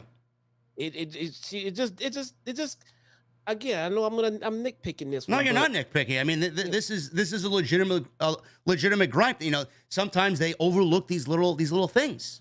Yeah, dude, get in the ring. Soon as the match was over, you're out there for support and for help for situations just like this. They're beating them down, and you're watching. Johnny Slice in the chat, bro. Listen, Sky Blue is not new, bro. She's not new. She's not new. She's been wrestling in AEW for a a little bit now. She's not new. It's not new. It doesn't. And it has nothing to do with her. It has to do with whoever produced this fucking segment. Who wrote that? Yeah, they told her to do what she did. Like, who produced this, dude? Like, no, she should not be standing there watching for any amount of time. I mean, it's 2-on-2 in that regard with Sami and Tay and her and Dante. Why are two of them jumping on your fucking boyfriend and you're standing there watching? Like, oh no. You're not a dancer in the stretch. You're not Miss fucking Elizabeth, dude. You're a fucking active wrestler. Get in the ring. Dumb baby face syndrome, bro. Dumb baby face. I'm sick and tired of this fucking kind of extension of the Blackpool Combat Club and JAS, bro. We need something new. I mean, how many fucking weeks can we see Eddie Kingston continue to go out there and get revenge on every member of the JAS? I mean, what the fuck does he got to do to these people? Does he have to legitimately fucking kill them in the streets of Queens to fucking get rid of them? Tell you what, though, Eddie is gotten completely over in this feud with JS. I mean, he's always been over, but yeah, even more over. He is really fucking over right now. I don't know. I'm ready to move on. I don't know. We'll see. Yeah. Daniel Garcia, he was backstage. He was asked about his match with Bryan Danielson. There's just something about Daniel Garcia's promos that I really enjoy. I don't know. It sounds like to me that this is legitimately him. Like, that's the way he usually speaks. If I was out at a bar with Daniel Garcia, that's the way he would speak to me in public.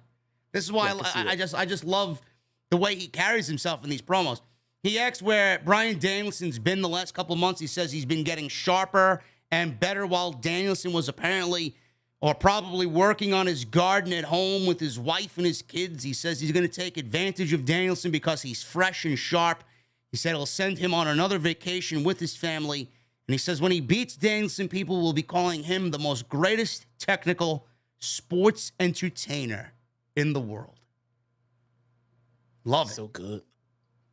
You know, that match with Wheeler Yuta, bro, at Ring of Honor, Death Before Dishonor, was fucking good.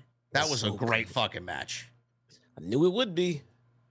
Everybody knew that was going to be a great match, but I think they over-delivered on what they did. It's so good. You can tell, and you know, we said it here a long time ago, man. Daniel Garcia is the real fucking deal. It's ironic that he's playing this sports entertainer gig because this guy is a legitimate pro fucking wrestler, dude. And it's funny looking. I mean, look at the growth. Look at the growth again. Look at the growth of Ricky Starks. Look at the growth of Will Hobbs. Look at the growth of Daniel Garcia. Go back only a year ago to see where all three of these guys were. And I know I'm missing a couple of names. Go back and look at a year ago where Daniel Garcia was and look at him now and tell me he's not a better performer and a better wrestler this year than he was last year.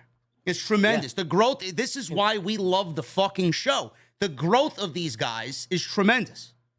And you can tell it's not just us, dude. We're not fucking just crazy or stands because Regal comes in, Bryan comes in, and right away they want to work with younger talent. And who do they pick? You know, right away they went to Yuta. Right away they went to Garcia. I mean, they can see that these guys have it. Dude, they pulled Garcia away from the best friend they pulled Yuta away from the best friends, you know, and they put Garcia right away with 2.0 and right away with Jericho. They knew what they have in these guys. These guys are pro fucking wrestlers, dude, and they are really fucking good at it. Yeah. And a lot of people are like, you got to keep an eye on Daniel Garcia. I'm like, I don't really see it yet. I'm starting to see it. Yeah. I'm starting. It took me a little bit longer, but I'm seeing it. He's good. These guys good, man. Jay Lethal, Sanjay Dutt, and Satnam Singh. They were in the parking garage. They said they're real best friends. In walked Chuck Taylor. I guess they were making fun and mocking the best friends, Trent Beretta, and we got Orange Cassidy, Chuck Taylor walking in, and asked, "Why are they talking? Why are you guys talking about us? We're literally standing 6 feet away from you. We hear everything you're saying." And they challenged him to a match on Rampage on Friday.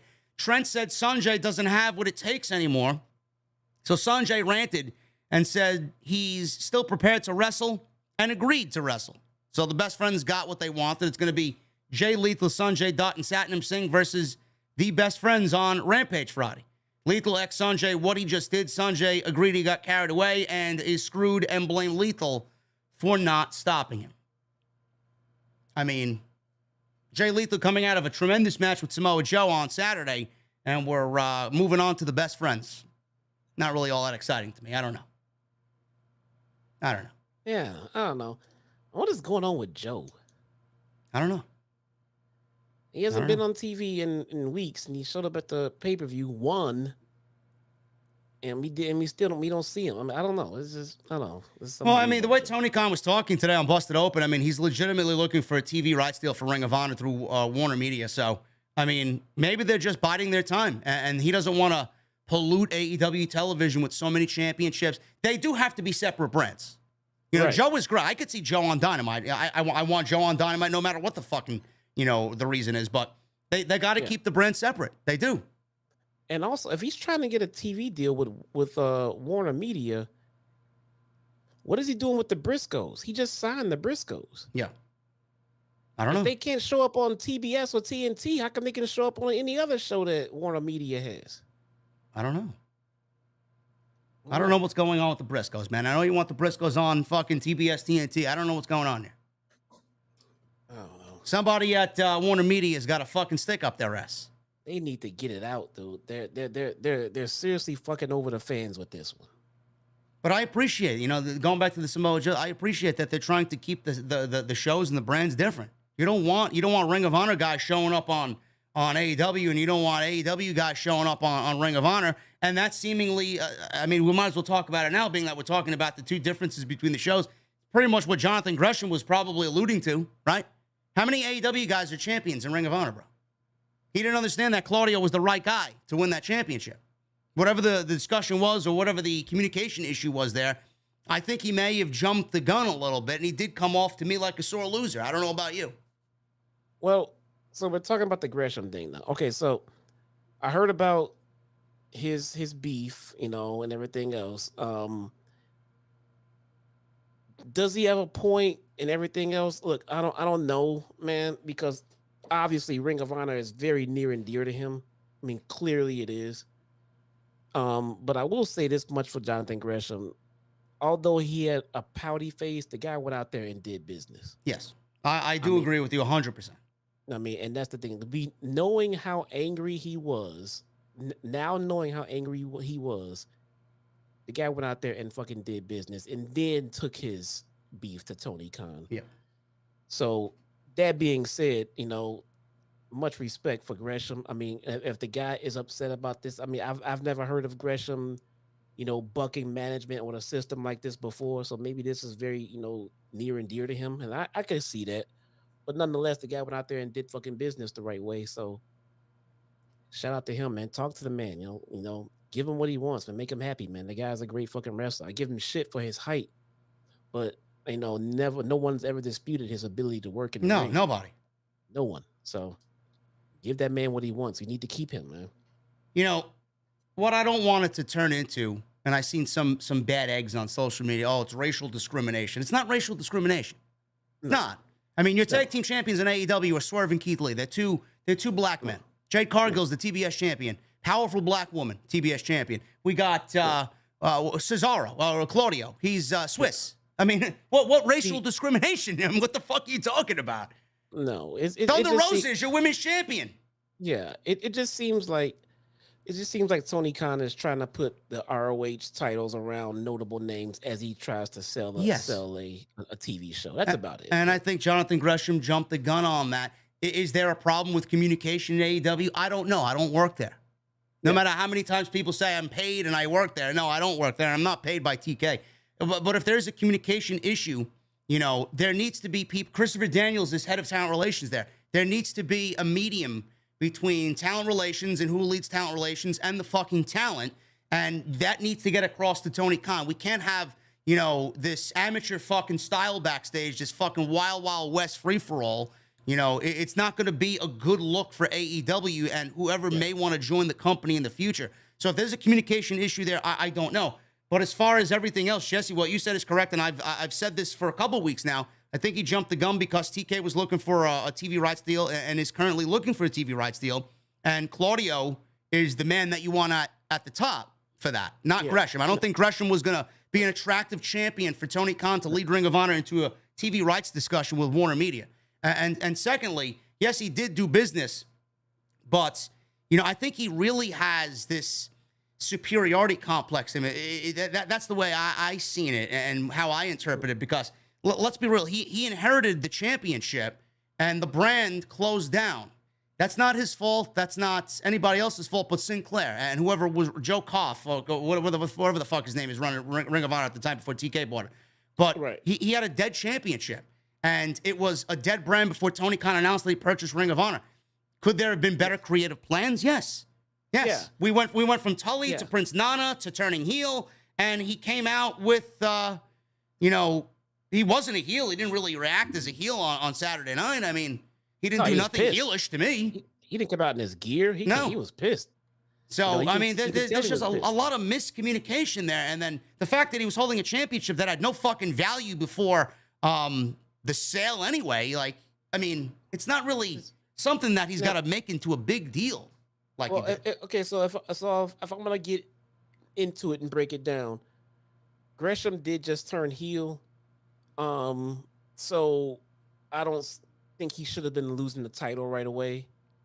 Now, that's not to say that Cesaro shouldn't have won the match. I think Cesaro should have won the match, but if you want to really get into it, I think this would be one of those things where you probably should not have booked this match. I mean, this is probably not the right match to book because Cesaro was not in a situation to lose, and I could see how Gresham probably shouldn't be losing right now either. So what do you do? Champion, I'm sorry. What do you do then? We do Lee Moriarty versus Jonathan Gresham on pay-per-view? Find him another opponent, man. I mean, I don't know. We got to start from scratch on that one. We'll find somebody. Don't get me wrong. The roster's fucking bloated, but find somebody credible that Gresham can beat. Start your Claudio feud and maybe have Claudio chase for a while. He is the babyface. I do agree with that. I do think that it did play out a little rushed. I think Claudio winning his first world championship did deserve a little bit more of a build that the fans could get invested in for sure. Yeah. Yeah. Give Gresham somebody to have a great match with on Saturday. Have Gresham win, and then while he's celebrating, out comes Claudio to start that fucking feud right there. Well, to be fair, we don't know if the TV rights deal discussions are like in process now. How soon that's going to be announced? I mean, it could be announced fucking 2 weeks from now. We don't know. Right. Very true. Very true. Like I said, I mean, again, I wouldn't have booked the match, and I wouldn't have booked the match first and foremost. It's starting in there. Second, I don't think that Tony Khan is gonna get or not get a TV deal for ROH based on who the champion is between Gresham and Cesaro or Claudio. Sorry, you know what I'm saying? So not to say that it doesn't matter. Not to say it does. Not to say that it doesn't. That it doesn't matter who the champion is. It does, but we're not talking about Gresham versus Jericho. We're not talking like household name versus a nobody. I mean, we are talking about Claudio versus Gresham. It's not that big of a difference as far as household name, notoriety, and things like that. So I don't know. Don't book the match.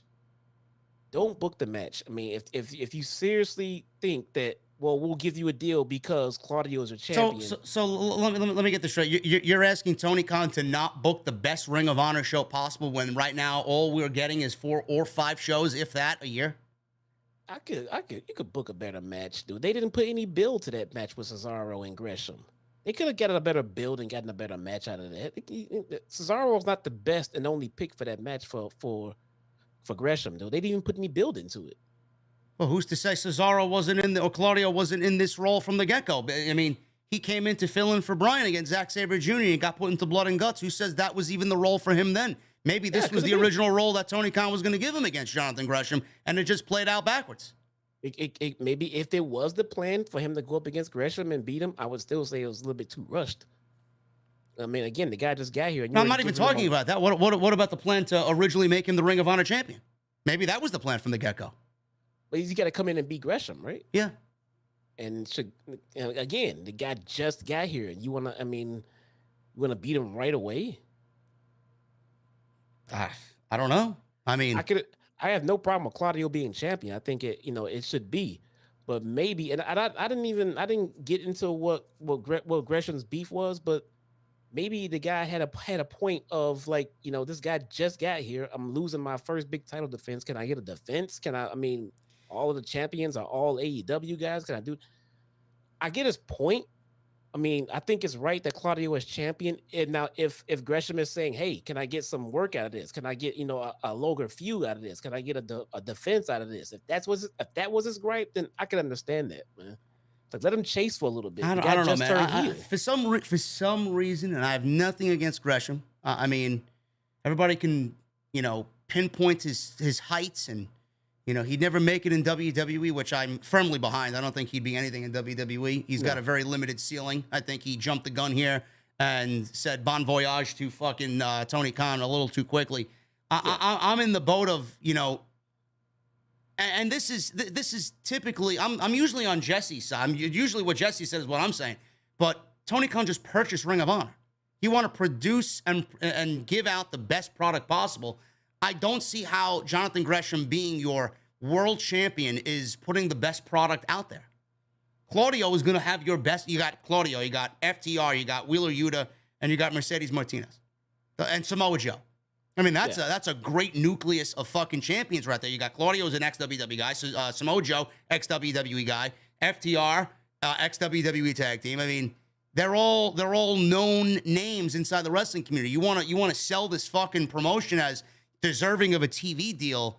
You got to do what you got to do, bro. And I just feel like Jonathan Gresham isn't really playing ball.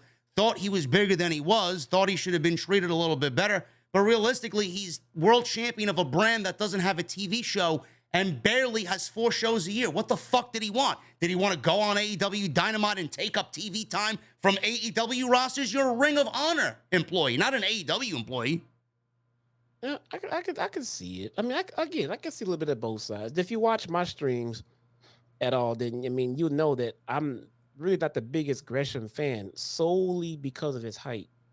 And I want everyone to know, watching me, who might not know, that I'm not a WWE like, oh, you gotta be huge and built and sweaty to be a wrestler. That's not what I am. But at the same time, there's got to be a limit, bro. I mean, the guy is very, very, very short. But the thing is, Jesse, you know, a lot of people, and Jordan Grace even said it too. You guys defend Adam Cole, but you're not going to stick up for my husband. But I mean, again, Gresham is very, very. Gresham is much shorter than Adam Cole. Yeah, Adam Cole is not 5'4". Yeah, I mean the guy. Adam Cole's 5'10". The guy. I mean, he is literally the shortest human being on the roster. I mean, -1 gives him a go for his money and height. I mean that. I mean, I'm sorry, bro. I'm dead serious, man. I mean, it is not to say he shouldn't be wrestling, but it is hard for a non-wrestling enthusiast to suspend their disbeliefs when it pertains to a Jonathan Gresham standing in the ring next to a Lance Archer. You know, I mean, I get it, dude. But I mean, the guy is extremely short. You know, and when I watch him work, it's just hard for me to get past that height difference when you see him working with whoever he's working with in the ring. I don't know, man. I don't know, man. You know, it is what it is. Hopefully it gets sorted out. Hopefully it gets worked out. I mean, he's very good at what he does, but I do think that it got taken to another level, and it really didn't need to be taken to another level. I think I could see definitely both sides of the story, but I do think he jumped the gun a little bit, and I do think that he gave up on something with great potential to go somewhere where nobody's going to fucking realize he's even there. So, I don't know. Yeah, I can see that, man. I can see that. It gets frustrating. It does. Maybe cooler heads will prevail and they'll work this shit out. Yeah. Luchasaurus and Jungle Boy. That was the next segment of the show. Want to check the chat? We got 2,400 plus. Thank you for making us #1 tonight in the IWC. 865 likes. Let's hit that like button, guys. 1,000 likes minimum on today's OTS Dynamite review. Get those super chats in. We're going to hang out at the end of the show. And make sure you guys hit that join button as well. We are going VIP only on Sundays when we do the flagship show. So if you guys want to be a part of that great community there, hit that join button, become a VIP right here on Off the Script. Jungle Boy came out. He was with Luchasaurus, interviewed by Tony Schiavone. Schiavone asked Jungle Boy for his response to the nasty, disparaging things that Christian Cage has been saying about him. Jungle Boy took a deep breath, grabbed the microphone, and yelled, "Christian Cage is the biggest pussy I have ever met in my entire life. Take that, TV 14. So fans chanted pussy, pussy inside the arena. Jungle Boy says he watched him come out for weeks and talk all kinds of bullshit about his family. Says he's now the most relevant he's ever been in his career. That's not even close to being true, but I get where Jungle Boy's coming from.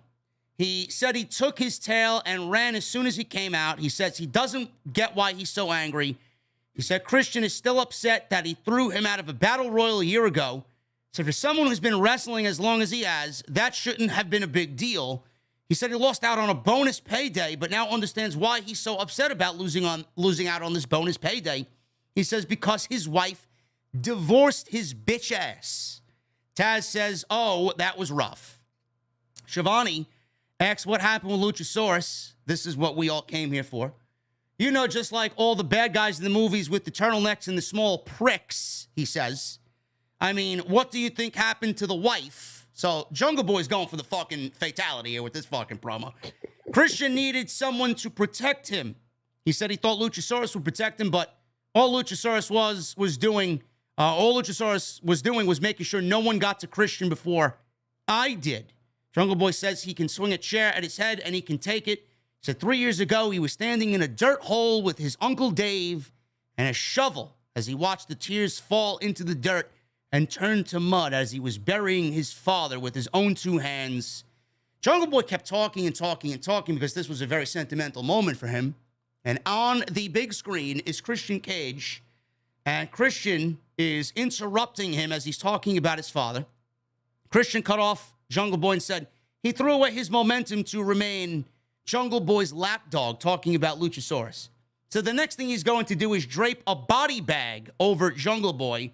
Christian says he won't have to worry about him disrespecting his father anymore because he can cozy right up beside him because he's going to lay him out and pretty much bury him next to his father. So Jungle Boy might have the monster because he still has the advantage because he told him all of his secrets. So I don't know what he made a motion like he was going to fucking smoke him, like he made a motion with his fingers like he was going to smoke a joint, Christian Cage. But he says at the end he's going to prey on Jungle Boy's weakness. I thought this was great by Jungle Boy. I thought the promo was probably the best promo he's cut as an individual act on AEW television. But man, Christian, man, you know, can you get any more slimy of a fucking heel prick on pro wrestling in a pro wrestling environment than Christian Cage, bro? My God, man, he's fucking killing whatever role Tony Khan has asked him to play here. He's great. Yeah, Jungle Boy was signaling for Christian's wife to call him. Yeah. It wasn't like a smoke. Okay. It was like, call me. I thought it was like he's gonna smoke him or something. I don't know. No, which I thought was weird because, like, you know, we know you with Anna Jay. We just saw your girlfriend fucking 10 minutes ago. Man. It's like, okay. But that was weird. But we talked about this earlier.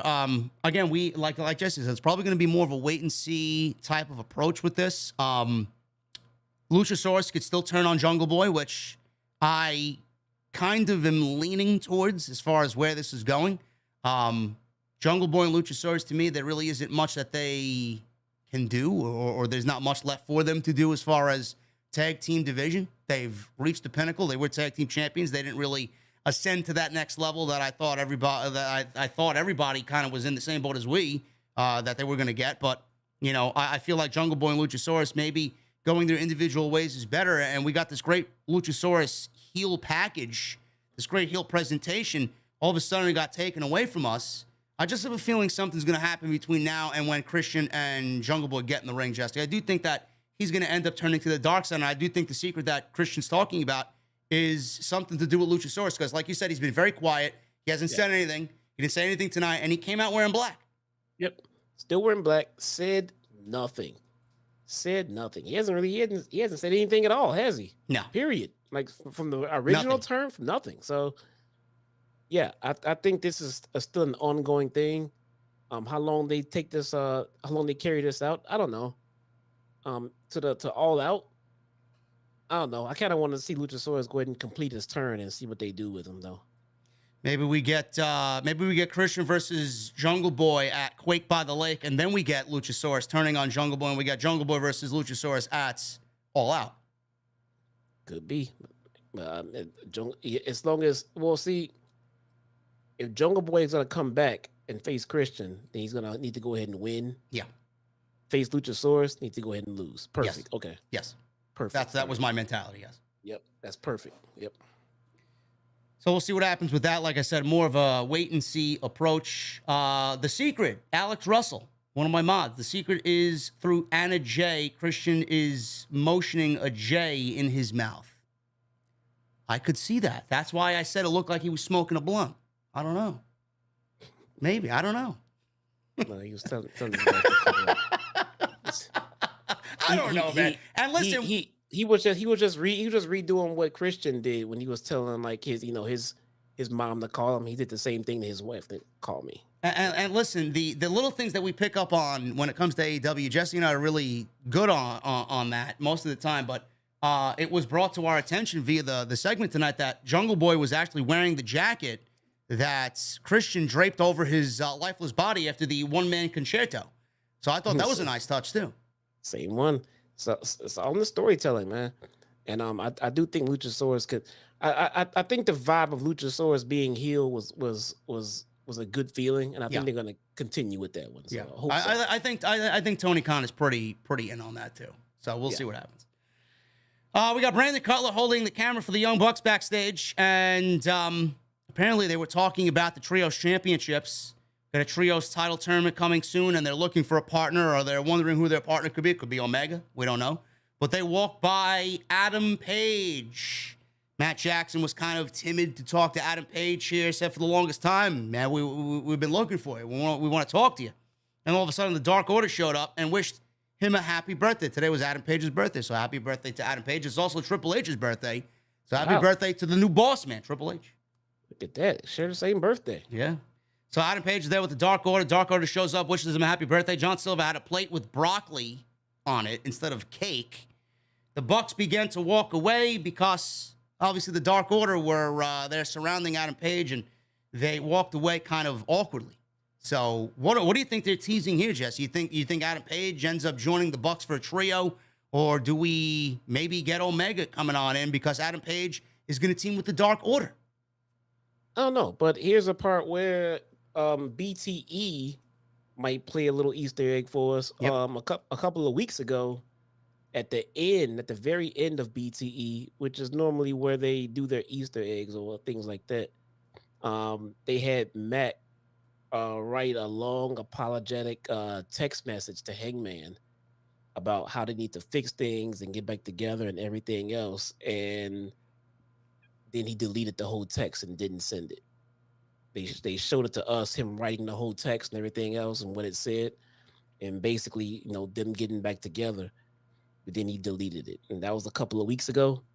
So I don't know. Maybe that was a little Easter egg. Maybe they are gonna make a little trios run, but that would give Hangman something to do for sure. Yeah, I could see it, or I could also see him teaming with Evil Uno and Johnny Hungy. Yeah, Dark Order doesn't need Hangman to be a trios. They already got a trios. Yeah. And as far as I'm concerned, a winnable team as far as the trios titles go. Depends on those trios titles are so important. I don't even think that everybody really understands it because they could float. Those trios titles could float between the mid card and the upper card at any given point. Depending on the trios that we're talking about, it could be in the main event picture. It could be in the mid card picture. We have plenty of mid card, fantastic mid card trios teams. Yes. So it will be fantastic, and I think when Kenny comes back, they're gonna be involved with Adam Cole and Kenny. Whenever Adam Cole comes back and things like that, they still got the Jay White situation floating too. So maybe they will do the Bucks and Hangman. Who knows? Yeah, we'll see.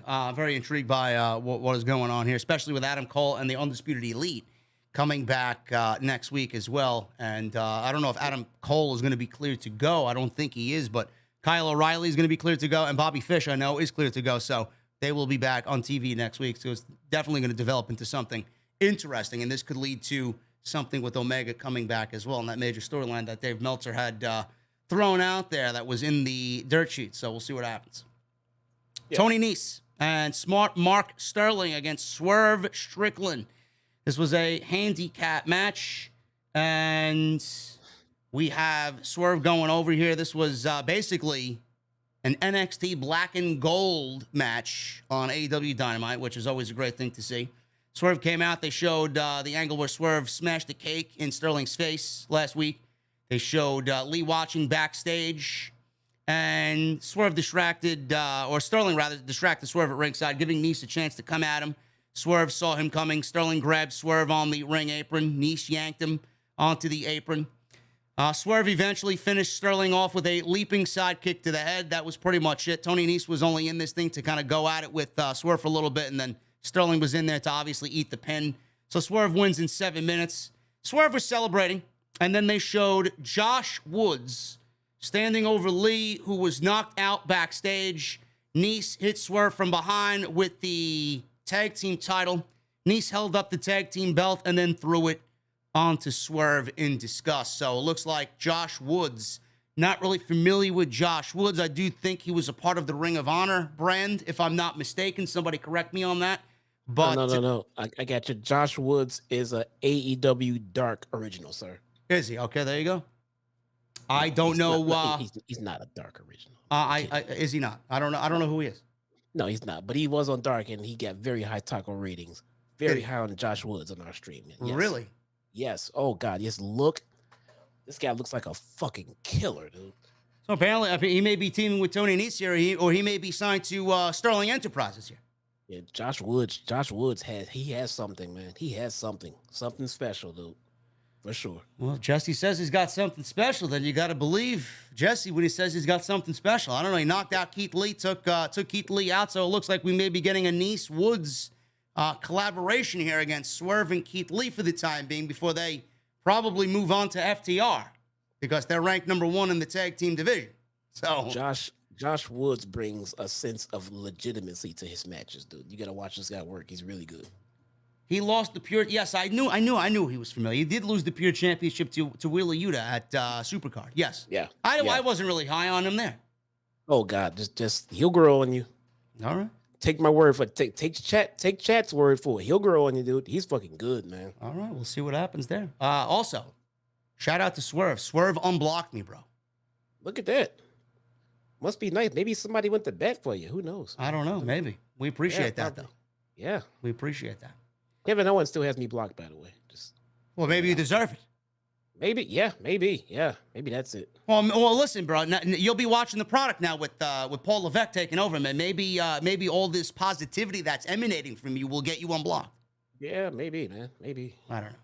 So it looks like we may be getting FTR and Swerve in our glory at All Out, which I'm here for, no doubt about it, because FTR is ranked number 1 in the AEW tag team rankings. And Dax made that very well known tonight on Twitter. So we'll see what happens. House of Black. Malachi talked about Miro. Brody King then talked about Darby. He said he made an example out of Darby because he can, and then he's there to beat him in his own game. He challenged him to a coffin match. Let me know what kind of flowers you want on your headstone. I love that last line. What I don't love, Jesse, is the fact that Tony Khan continues to go into these blow-off feuds, these blow-off matches in a feud with Darby, and it's always got to be how many coffin matches have we seen with Darby Allin, bro? Too many. Too many. It's too many coffin matches. Why does everything need to result in a coffin match? They've all pretty much been produced the same way. Nothing's crazy. Nothing happens. The ending is usually a botch fest. I don't get it. Yeah, somebody's going to get fucking hurt. Somebody's going to get hurt in this, for sure. For sure. So I don't mind seeing them again, but we got to stop going to the same thing over and over again. Coffin matches with Darby, fucking the luchadors getting their masks ripped off. I mean, come on, the thing.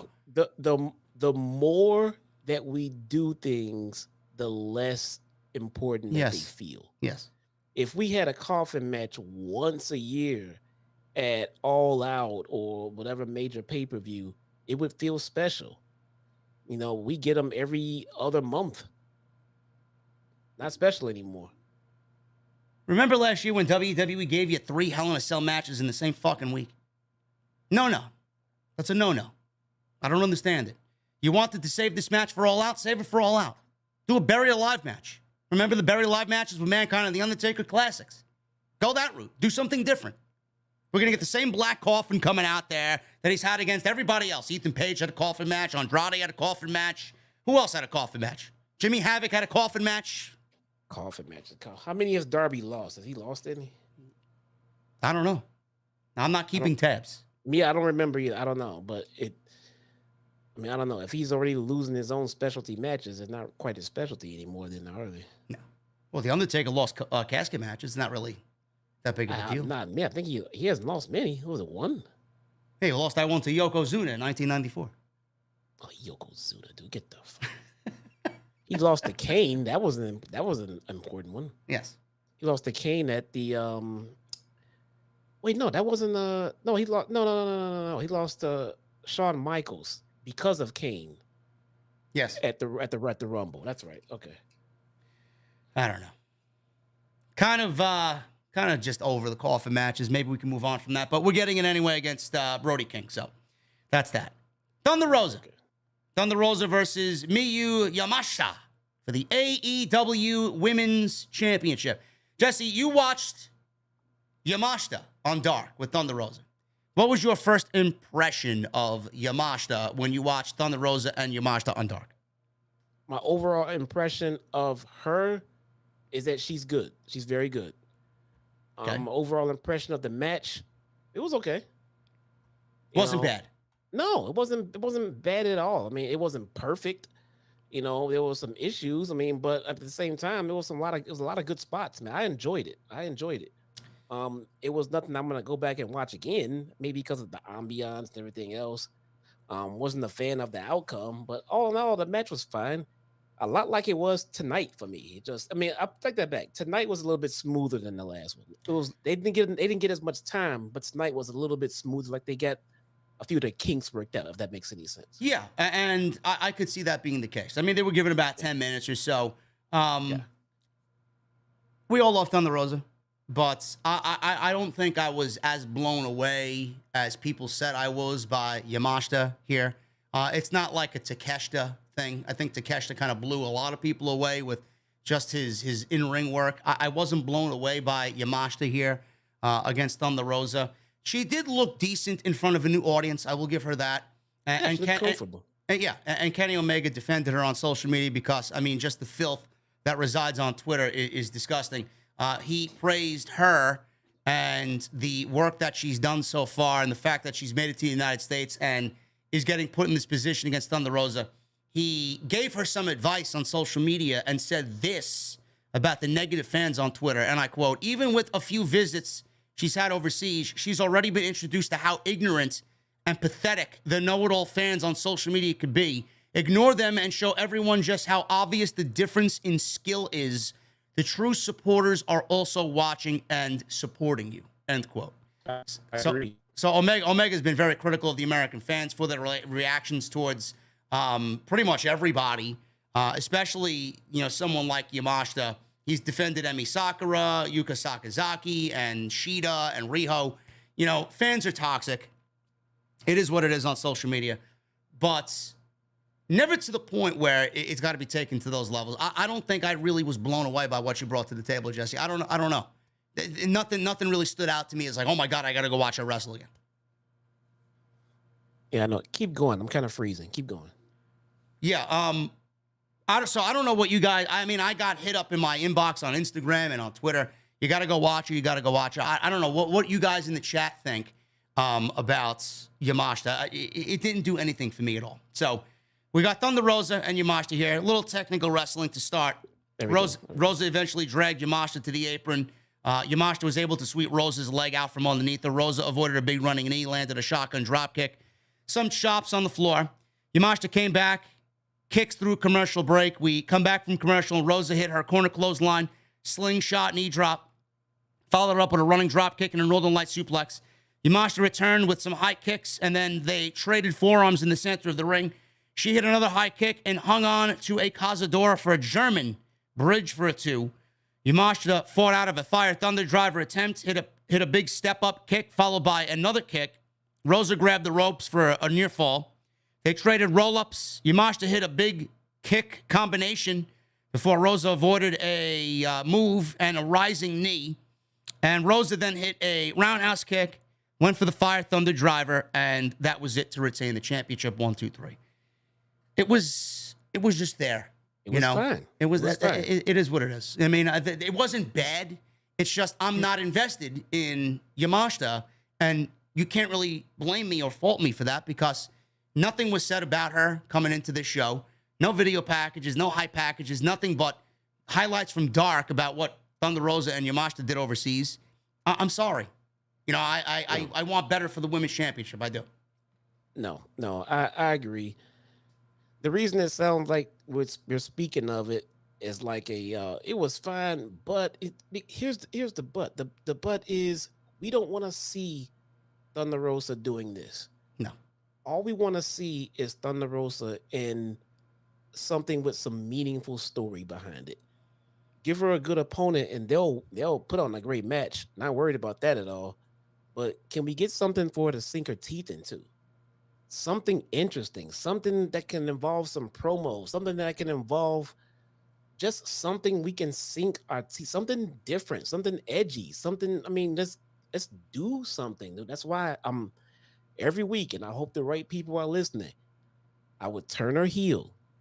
I would turn Britt Baker babyface. I do a double turn. Her and Jamie Hayter, turn them both babyface, turn Thunder Rosa heel, get her some heaters, bring in the Renegade Twins, and give them a little mini faction, and let's see Thunder Rosa give a little edge out there. I'm pretty sure she's got to be frustrated with the storytelling being told. Let her voice their frustrations in a heel promo once or twice, man. Let's do something different with it. This shit's not working right now. I mean, if this match was so fucking, oh my God, important, it would have main evented the show. You got Bryan and Daniel Garcia wrestling over nothing, wrestling in the main event, and Yamashita's coming in from fucking Japan against Thunder Rosa, your women's champion, and it's the co-main event of the show. If it was so important, it would have main evented the show. And Tony Khan is putting Thunder Rosa and Toni Storm in a tag team match next week against Britt Baker and Jamie Hayter. There's something come out of that where we get a potential main event or a potential championship match for Thunder Rosa going into the Quake by the Lake. I don't know. I still don't even have a clear vision or picture of what Thunder Rosa is going to be doing going into All Out. For all we know, we're going to get fucking Britt Baker again. We don't know. We don't know anything. There's just no... Right now, we don't know what's going on past this match we just saw with the, tonight. So what's going on with the women's champion right now? Nothing. The same fucking thing that we ask every week, Jesse. No, we don't know. No, I mean, it's just there. I don't know, man. I just don't like it. She's in the ring, she's wrestling, she's putting on good matches, great. We just want to see her with something to sink her teeth into. Maybe it's leading there. Maybe it's getting there. They were setting up this Thunderstorm tag team out of the blue. They made T-shirts. It felt like something they were building up quickly to break apart. Maybe they were going to do that. Maybe they were going to do a heel turn there. I don't know.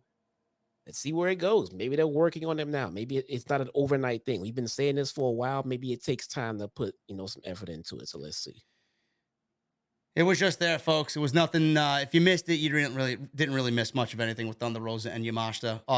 Hopefully, we can get something a little bit more substantial going into next week's show and going into these major shows. We got a couple of major shows coming. We got Quake by the Lake. We got All Out. We got fucking Grand Slam coming up. It's got to be something in there that's going to have us say, holy shit, the Women's Championship was a great fucking feud. It's a great storyline, great match, hopefully.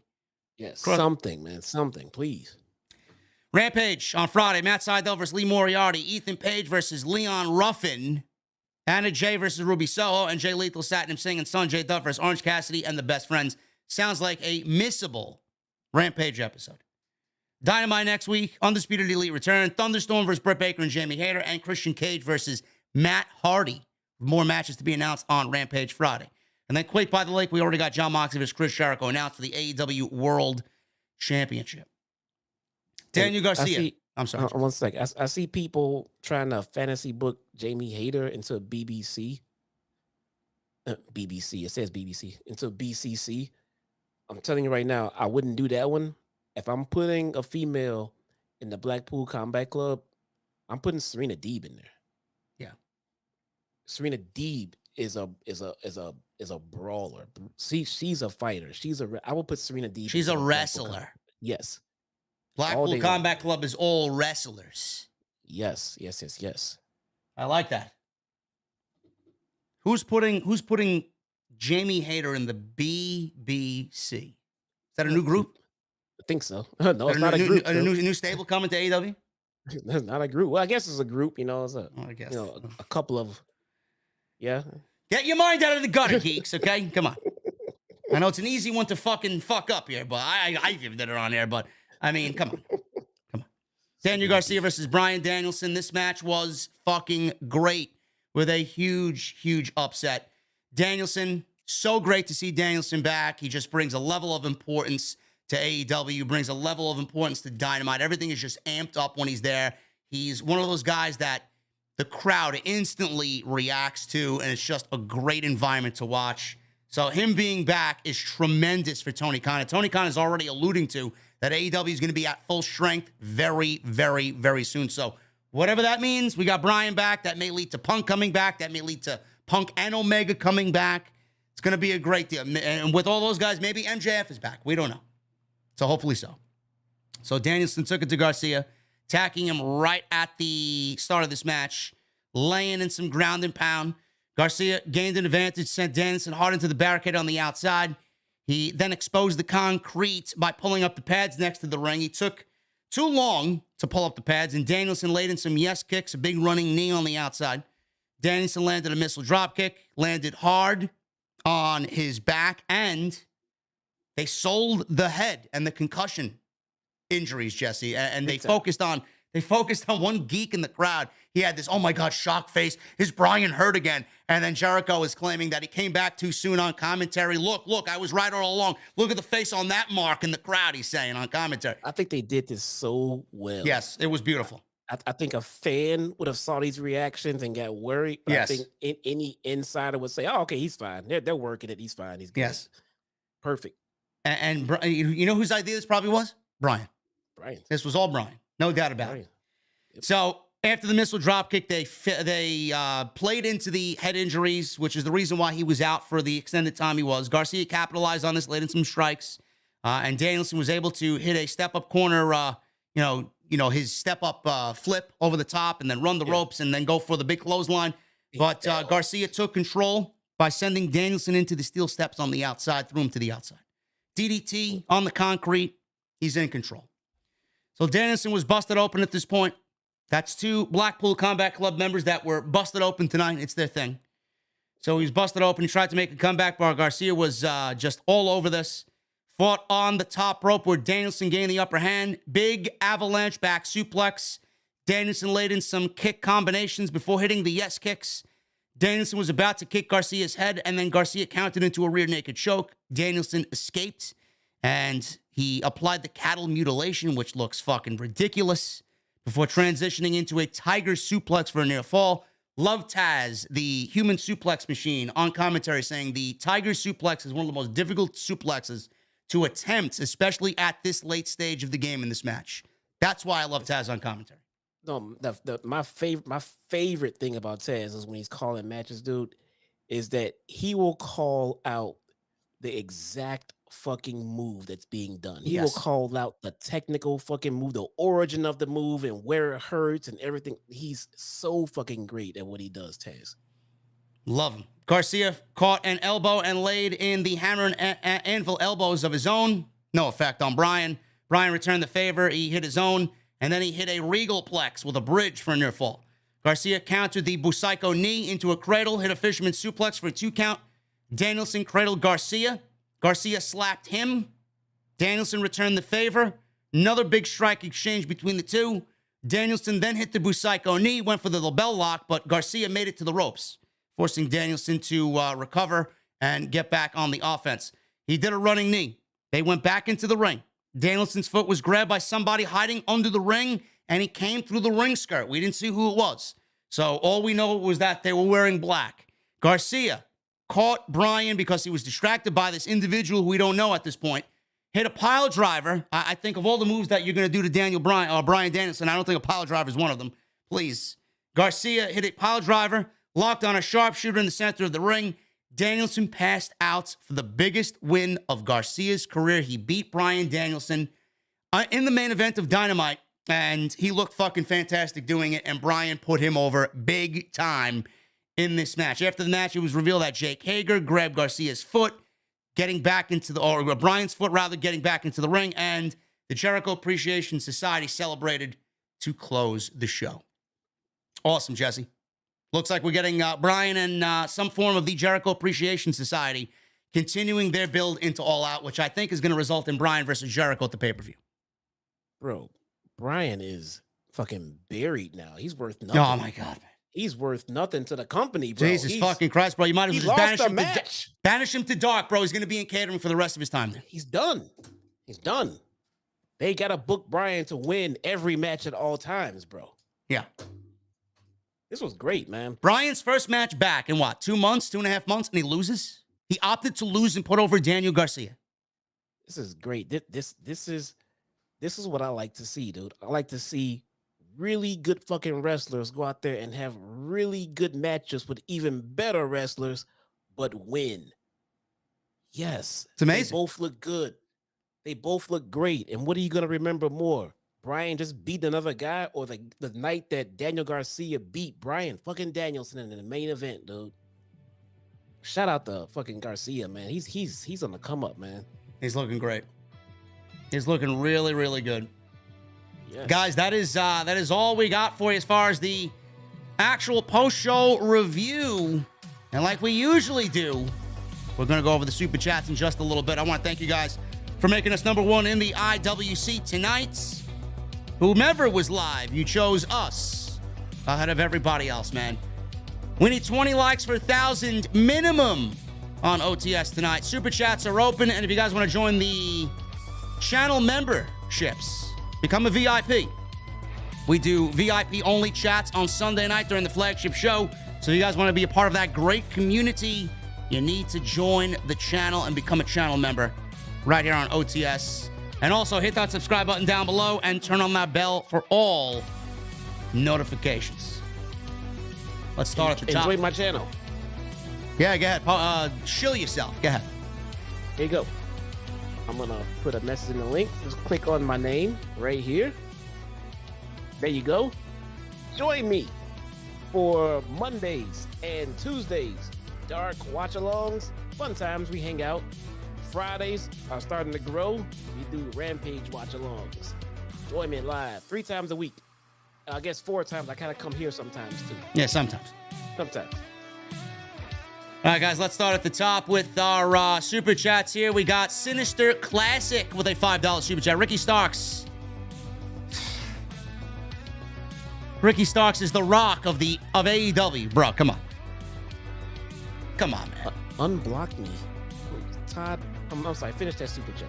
Heel Hobbs versus Babyface Ricky will be great. The trios belts were just sitting there. How long were they there? OTS for life. Well, today was the first time that we've seen them unveiled, Sinister, and please do not mention Ricky Starks and The Rock in the same sentence, man. Ricky Starks is Ricky Starks. Yeah, no, he's his own character. He is not a ripoff or a Rock Jr. He is not like The Rock to me. He has a ton of charisma. So does The Rock. So does a ton of other wrestlers. That's about it.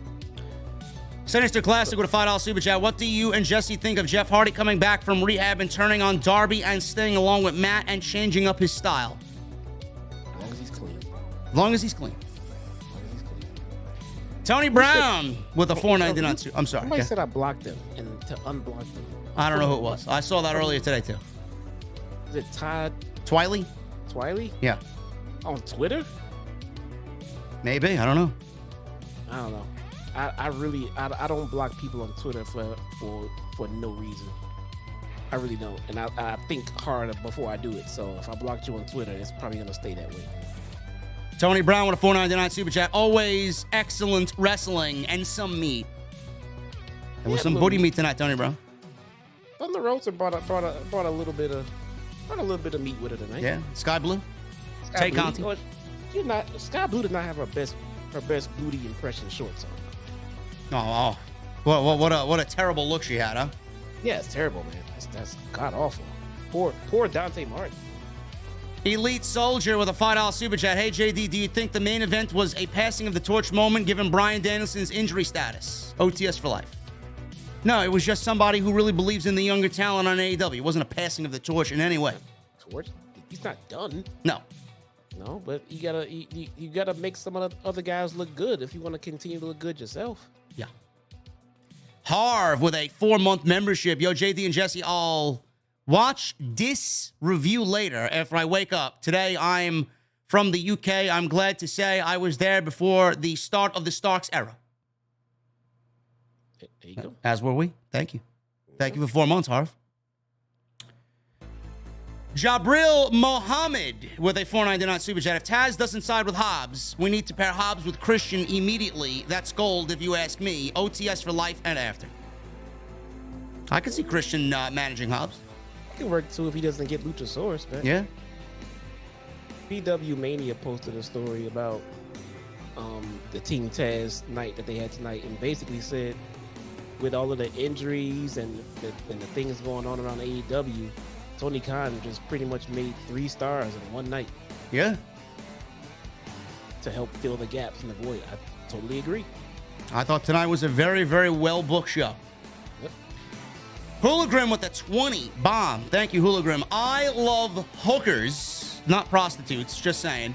Sorry, I've been gone, needed to touch grass, or in this case, I felt the need for speed. Keep killing it, JD. Always OTS. Thank you, Hooligram. See Top Gun yet, man? I have not. You saw the original, right? I saw the original. Okay, good. Okay. Braves fan 89 with a $5 super chat. Hey, JD, this is my first official super chat. I've watched you for over 2 years, and I absolutely love OTS. Thank you for what you do. OTS for life. Thank you, Braves fan. I love the name, bro. Thank you, man. Todd Twiley with a $2 super chat. Is MJF only missing because CM Punk is injured? Probably, yeah.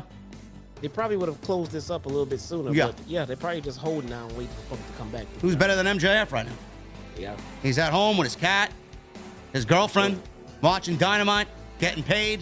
Paychecks coming in. Yep. Jonathan McGardle with a $9.99 super chat. Why does Hook's hair look like he just got out of bed? Because he's fucking Hook, man. Because he's Hook, dude. What? Man, Hook. Please. What? I wish I could look like that when I roll out of bed. No question. Hook like that, man. Nobody Greater podcast with a $4.99 super chat. Hey, JD and Jesse, can AEW not do a Buried Alive match or something? Kind of tired of the cliche Darby Coffin matches.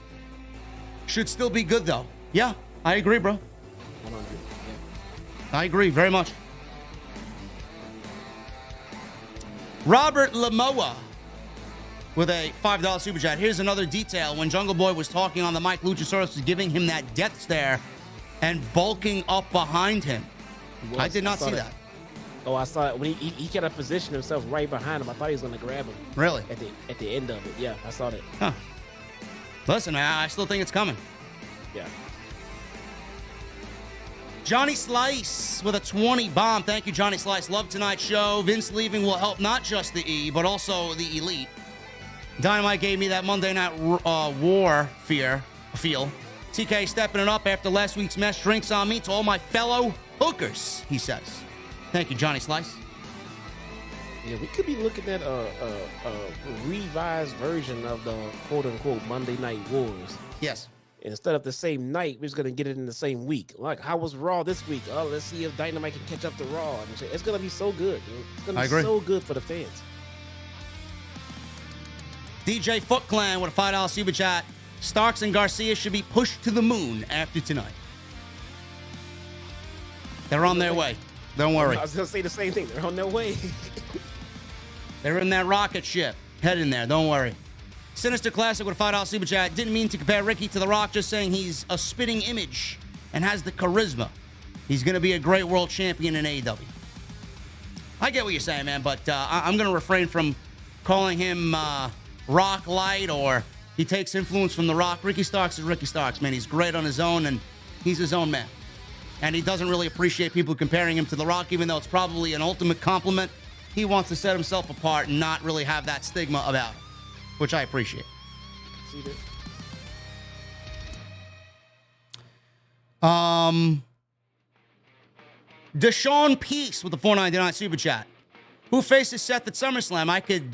I can't see him not on the card. I got Johnny Wrestling or Wyatt because they need that buzz.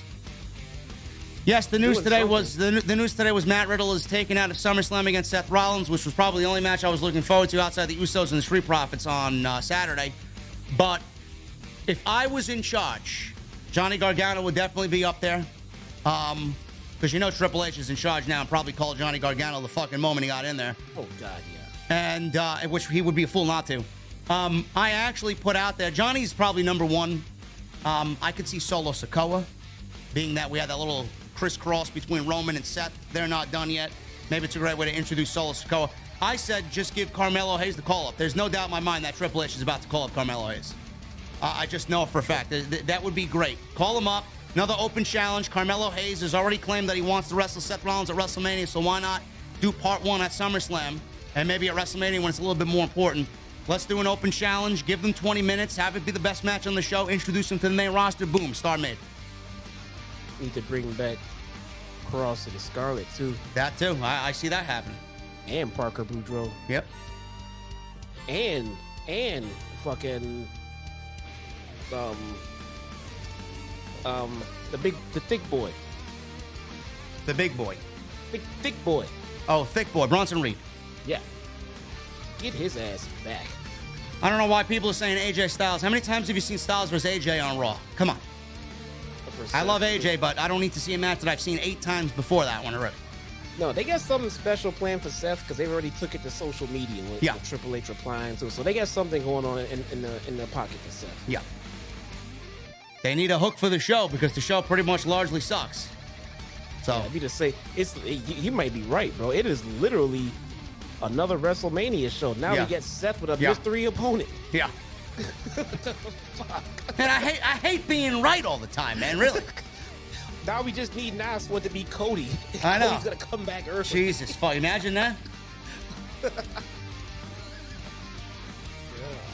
Oh, did I say Styles versus AJ? Styles versus Rollins. Yeah, you did. Yeah. Johnny Slice with a $5 super chat. And a $10 super chat. Jungle Boy saying the P word automatically made him a jungle man. Luchasaurus will still turn on him. I think Cage might visit Luke Perry's grave. Boss Man Big Show style. Can't wait. I'm all for it, man. That'd be kind of Take it to the next level. That'd be kind of funny. And Johnny Slice also with a 5 in Super Chat. Absolute and Powerhouse 7 was great. Was a huge ECW guy and can't believe all these years later I got such an emotional promo about the FTW title. Very ECW-esque, bro. Loved it. Yes. Thank you, Johnny Slice, and thank you, Deshaun Sinister. Thank you as well. Tony Brown with a $1.99 Super Chat. You and Jesse are IWC champions. Thank you, Tony Brown. As always, brother. Tony Brown. Thank you. Dro Davidian with a $4.99 Super Chat. JD Triple H, a.k.a. Birthday Boy, please call this man Killer Cross, not Goldberg, to face Seth this coming Saturday. I think you are right. Wow. Get Cross back. Get Bronson Reed back. Get Parker Boudreaux back. These guys under Triple H had really bright futures ahead of them. Yeah. I don't think it's Killer Cross on Saturday, though. I think it's either Carmelo or Johnny. R.A. with a $1.99 Super Chat. And a $1.99 Super Chat times 2. Write this down. Christy Hemme. What about Christy Hemme? Haven't heard that name in years. And then he says, Popeye's Chicken. I'm not a fan of fast food, bro. Why are you writing down Christy Hemme? I don't know. AEW for life with a 5 in UK. I think the Anna heel turn is best for her. Her charisma will shine through more. I just wish she explained in the promo why she left the Dark Order. We'll see, man. We'll see, man. Right now, we're not off to a good start. Yeah. Bushi Clementine with a $10 Super Chat. Gresham isn't a bad talent. He's a good worker, but it just doesn't make business sense to put a strap on a guy that has no draw.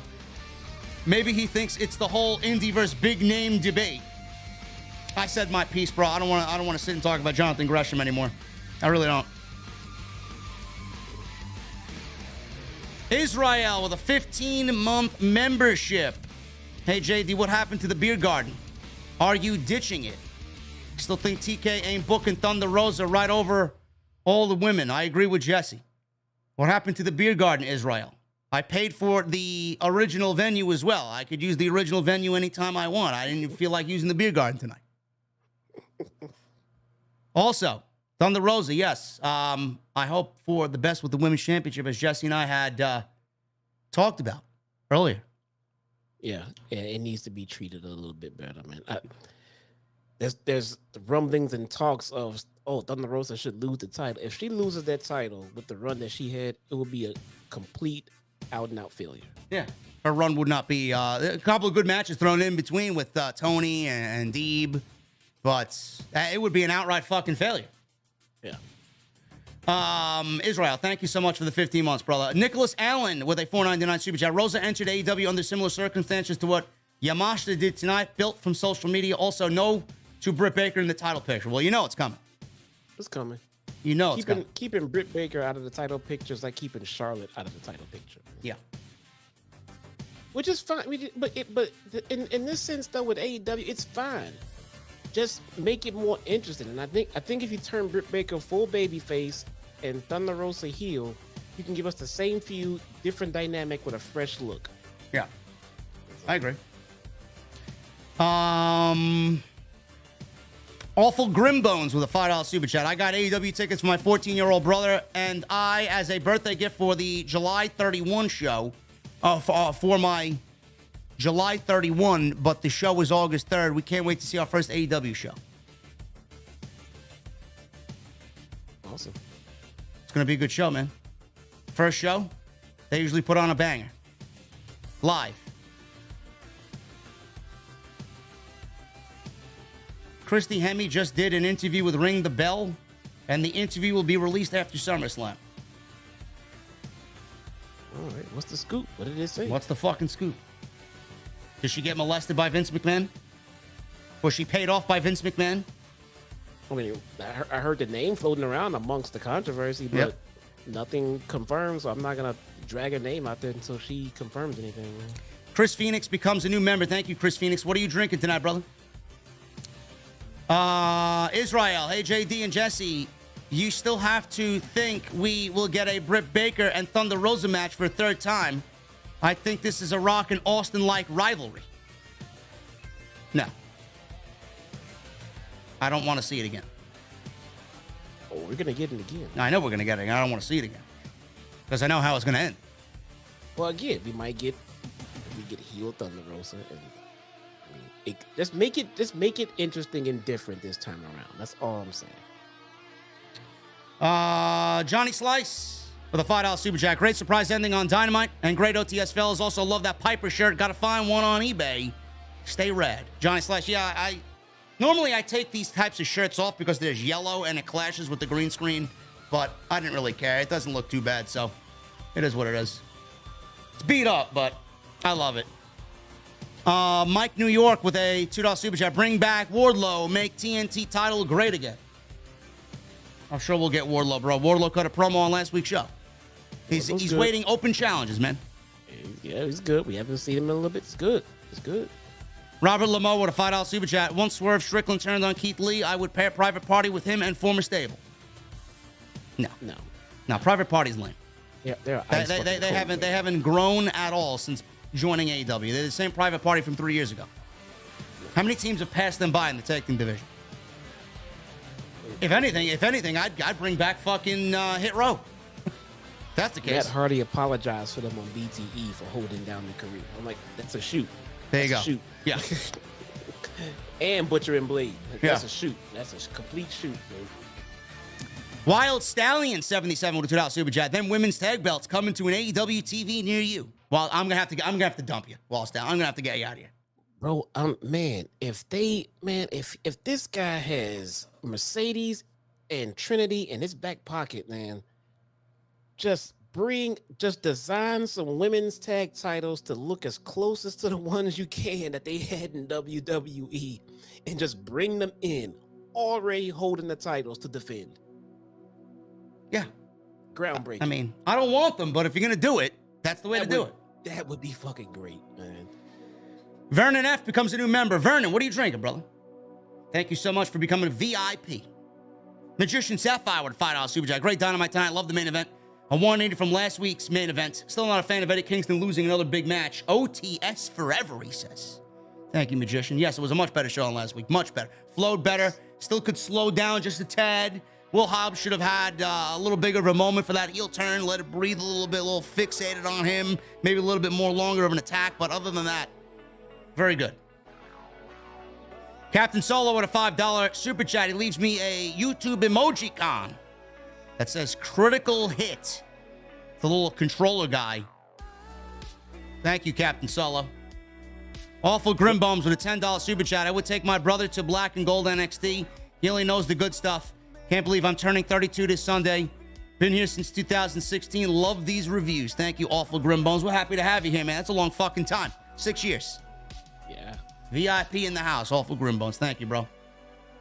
What do we think about WrestleMania being at Lincoln Financial? I will be in Philadelphia. I will not be going to WrestleMania, but I'm holding a huge meet and greet in Philadelphia. Yeah. Well, are we gonna be fighting the weather out there, man? It's gonna be close. I don't know. It's gonna be close.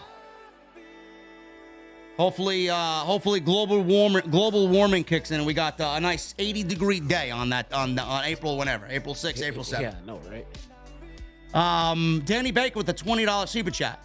What's up, JD and Jesse? Good AEW show tonight. Appreciate the podcast, guys. Both y'all have a good night. Cheers with some Knob Creek Single Barrel Reserve. Ooh, sounds fucking great, Danny Baker. You speaking my language, bro. RA with a $1.99 super chat. Hashtag NDA you goon. So you know something that I don't know. I don't know, RA. I guess so. Maybe if she got an NDA, I don't expect her to say too damn much then.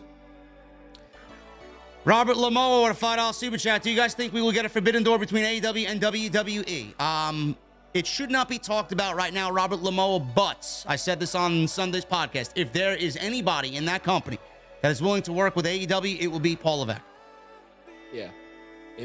Again, we said it earlier today. Just right now, just give it time. Yep. Triple H's plate is full. It is full. But give it time. We'll see.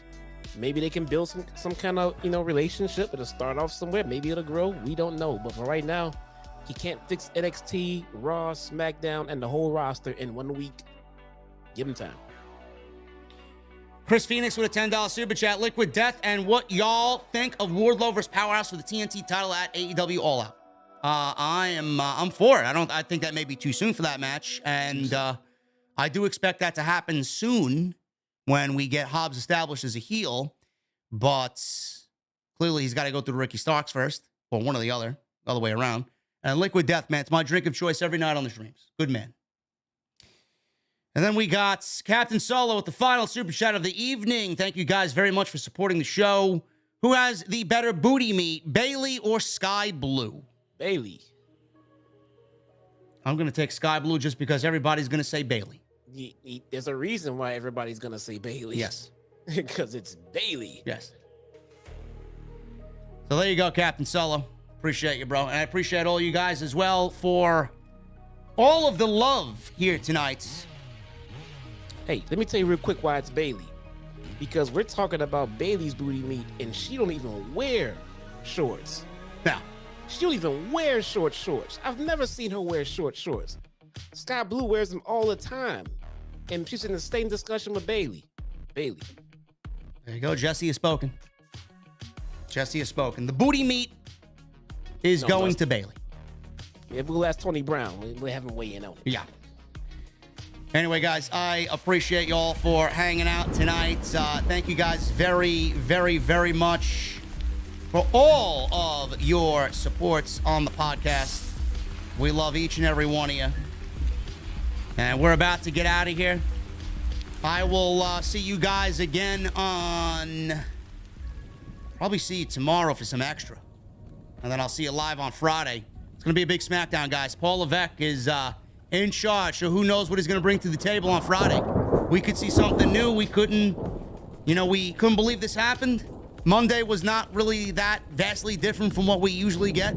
Friday's probably going to be the same thing, but the little subtle changes, they may be apparent just like they were on Monday. So we'll be watching that underneath the microscope.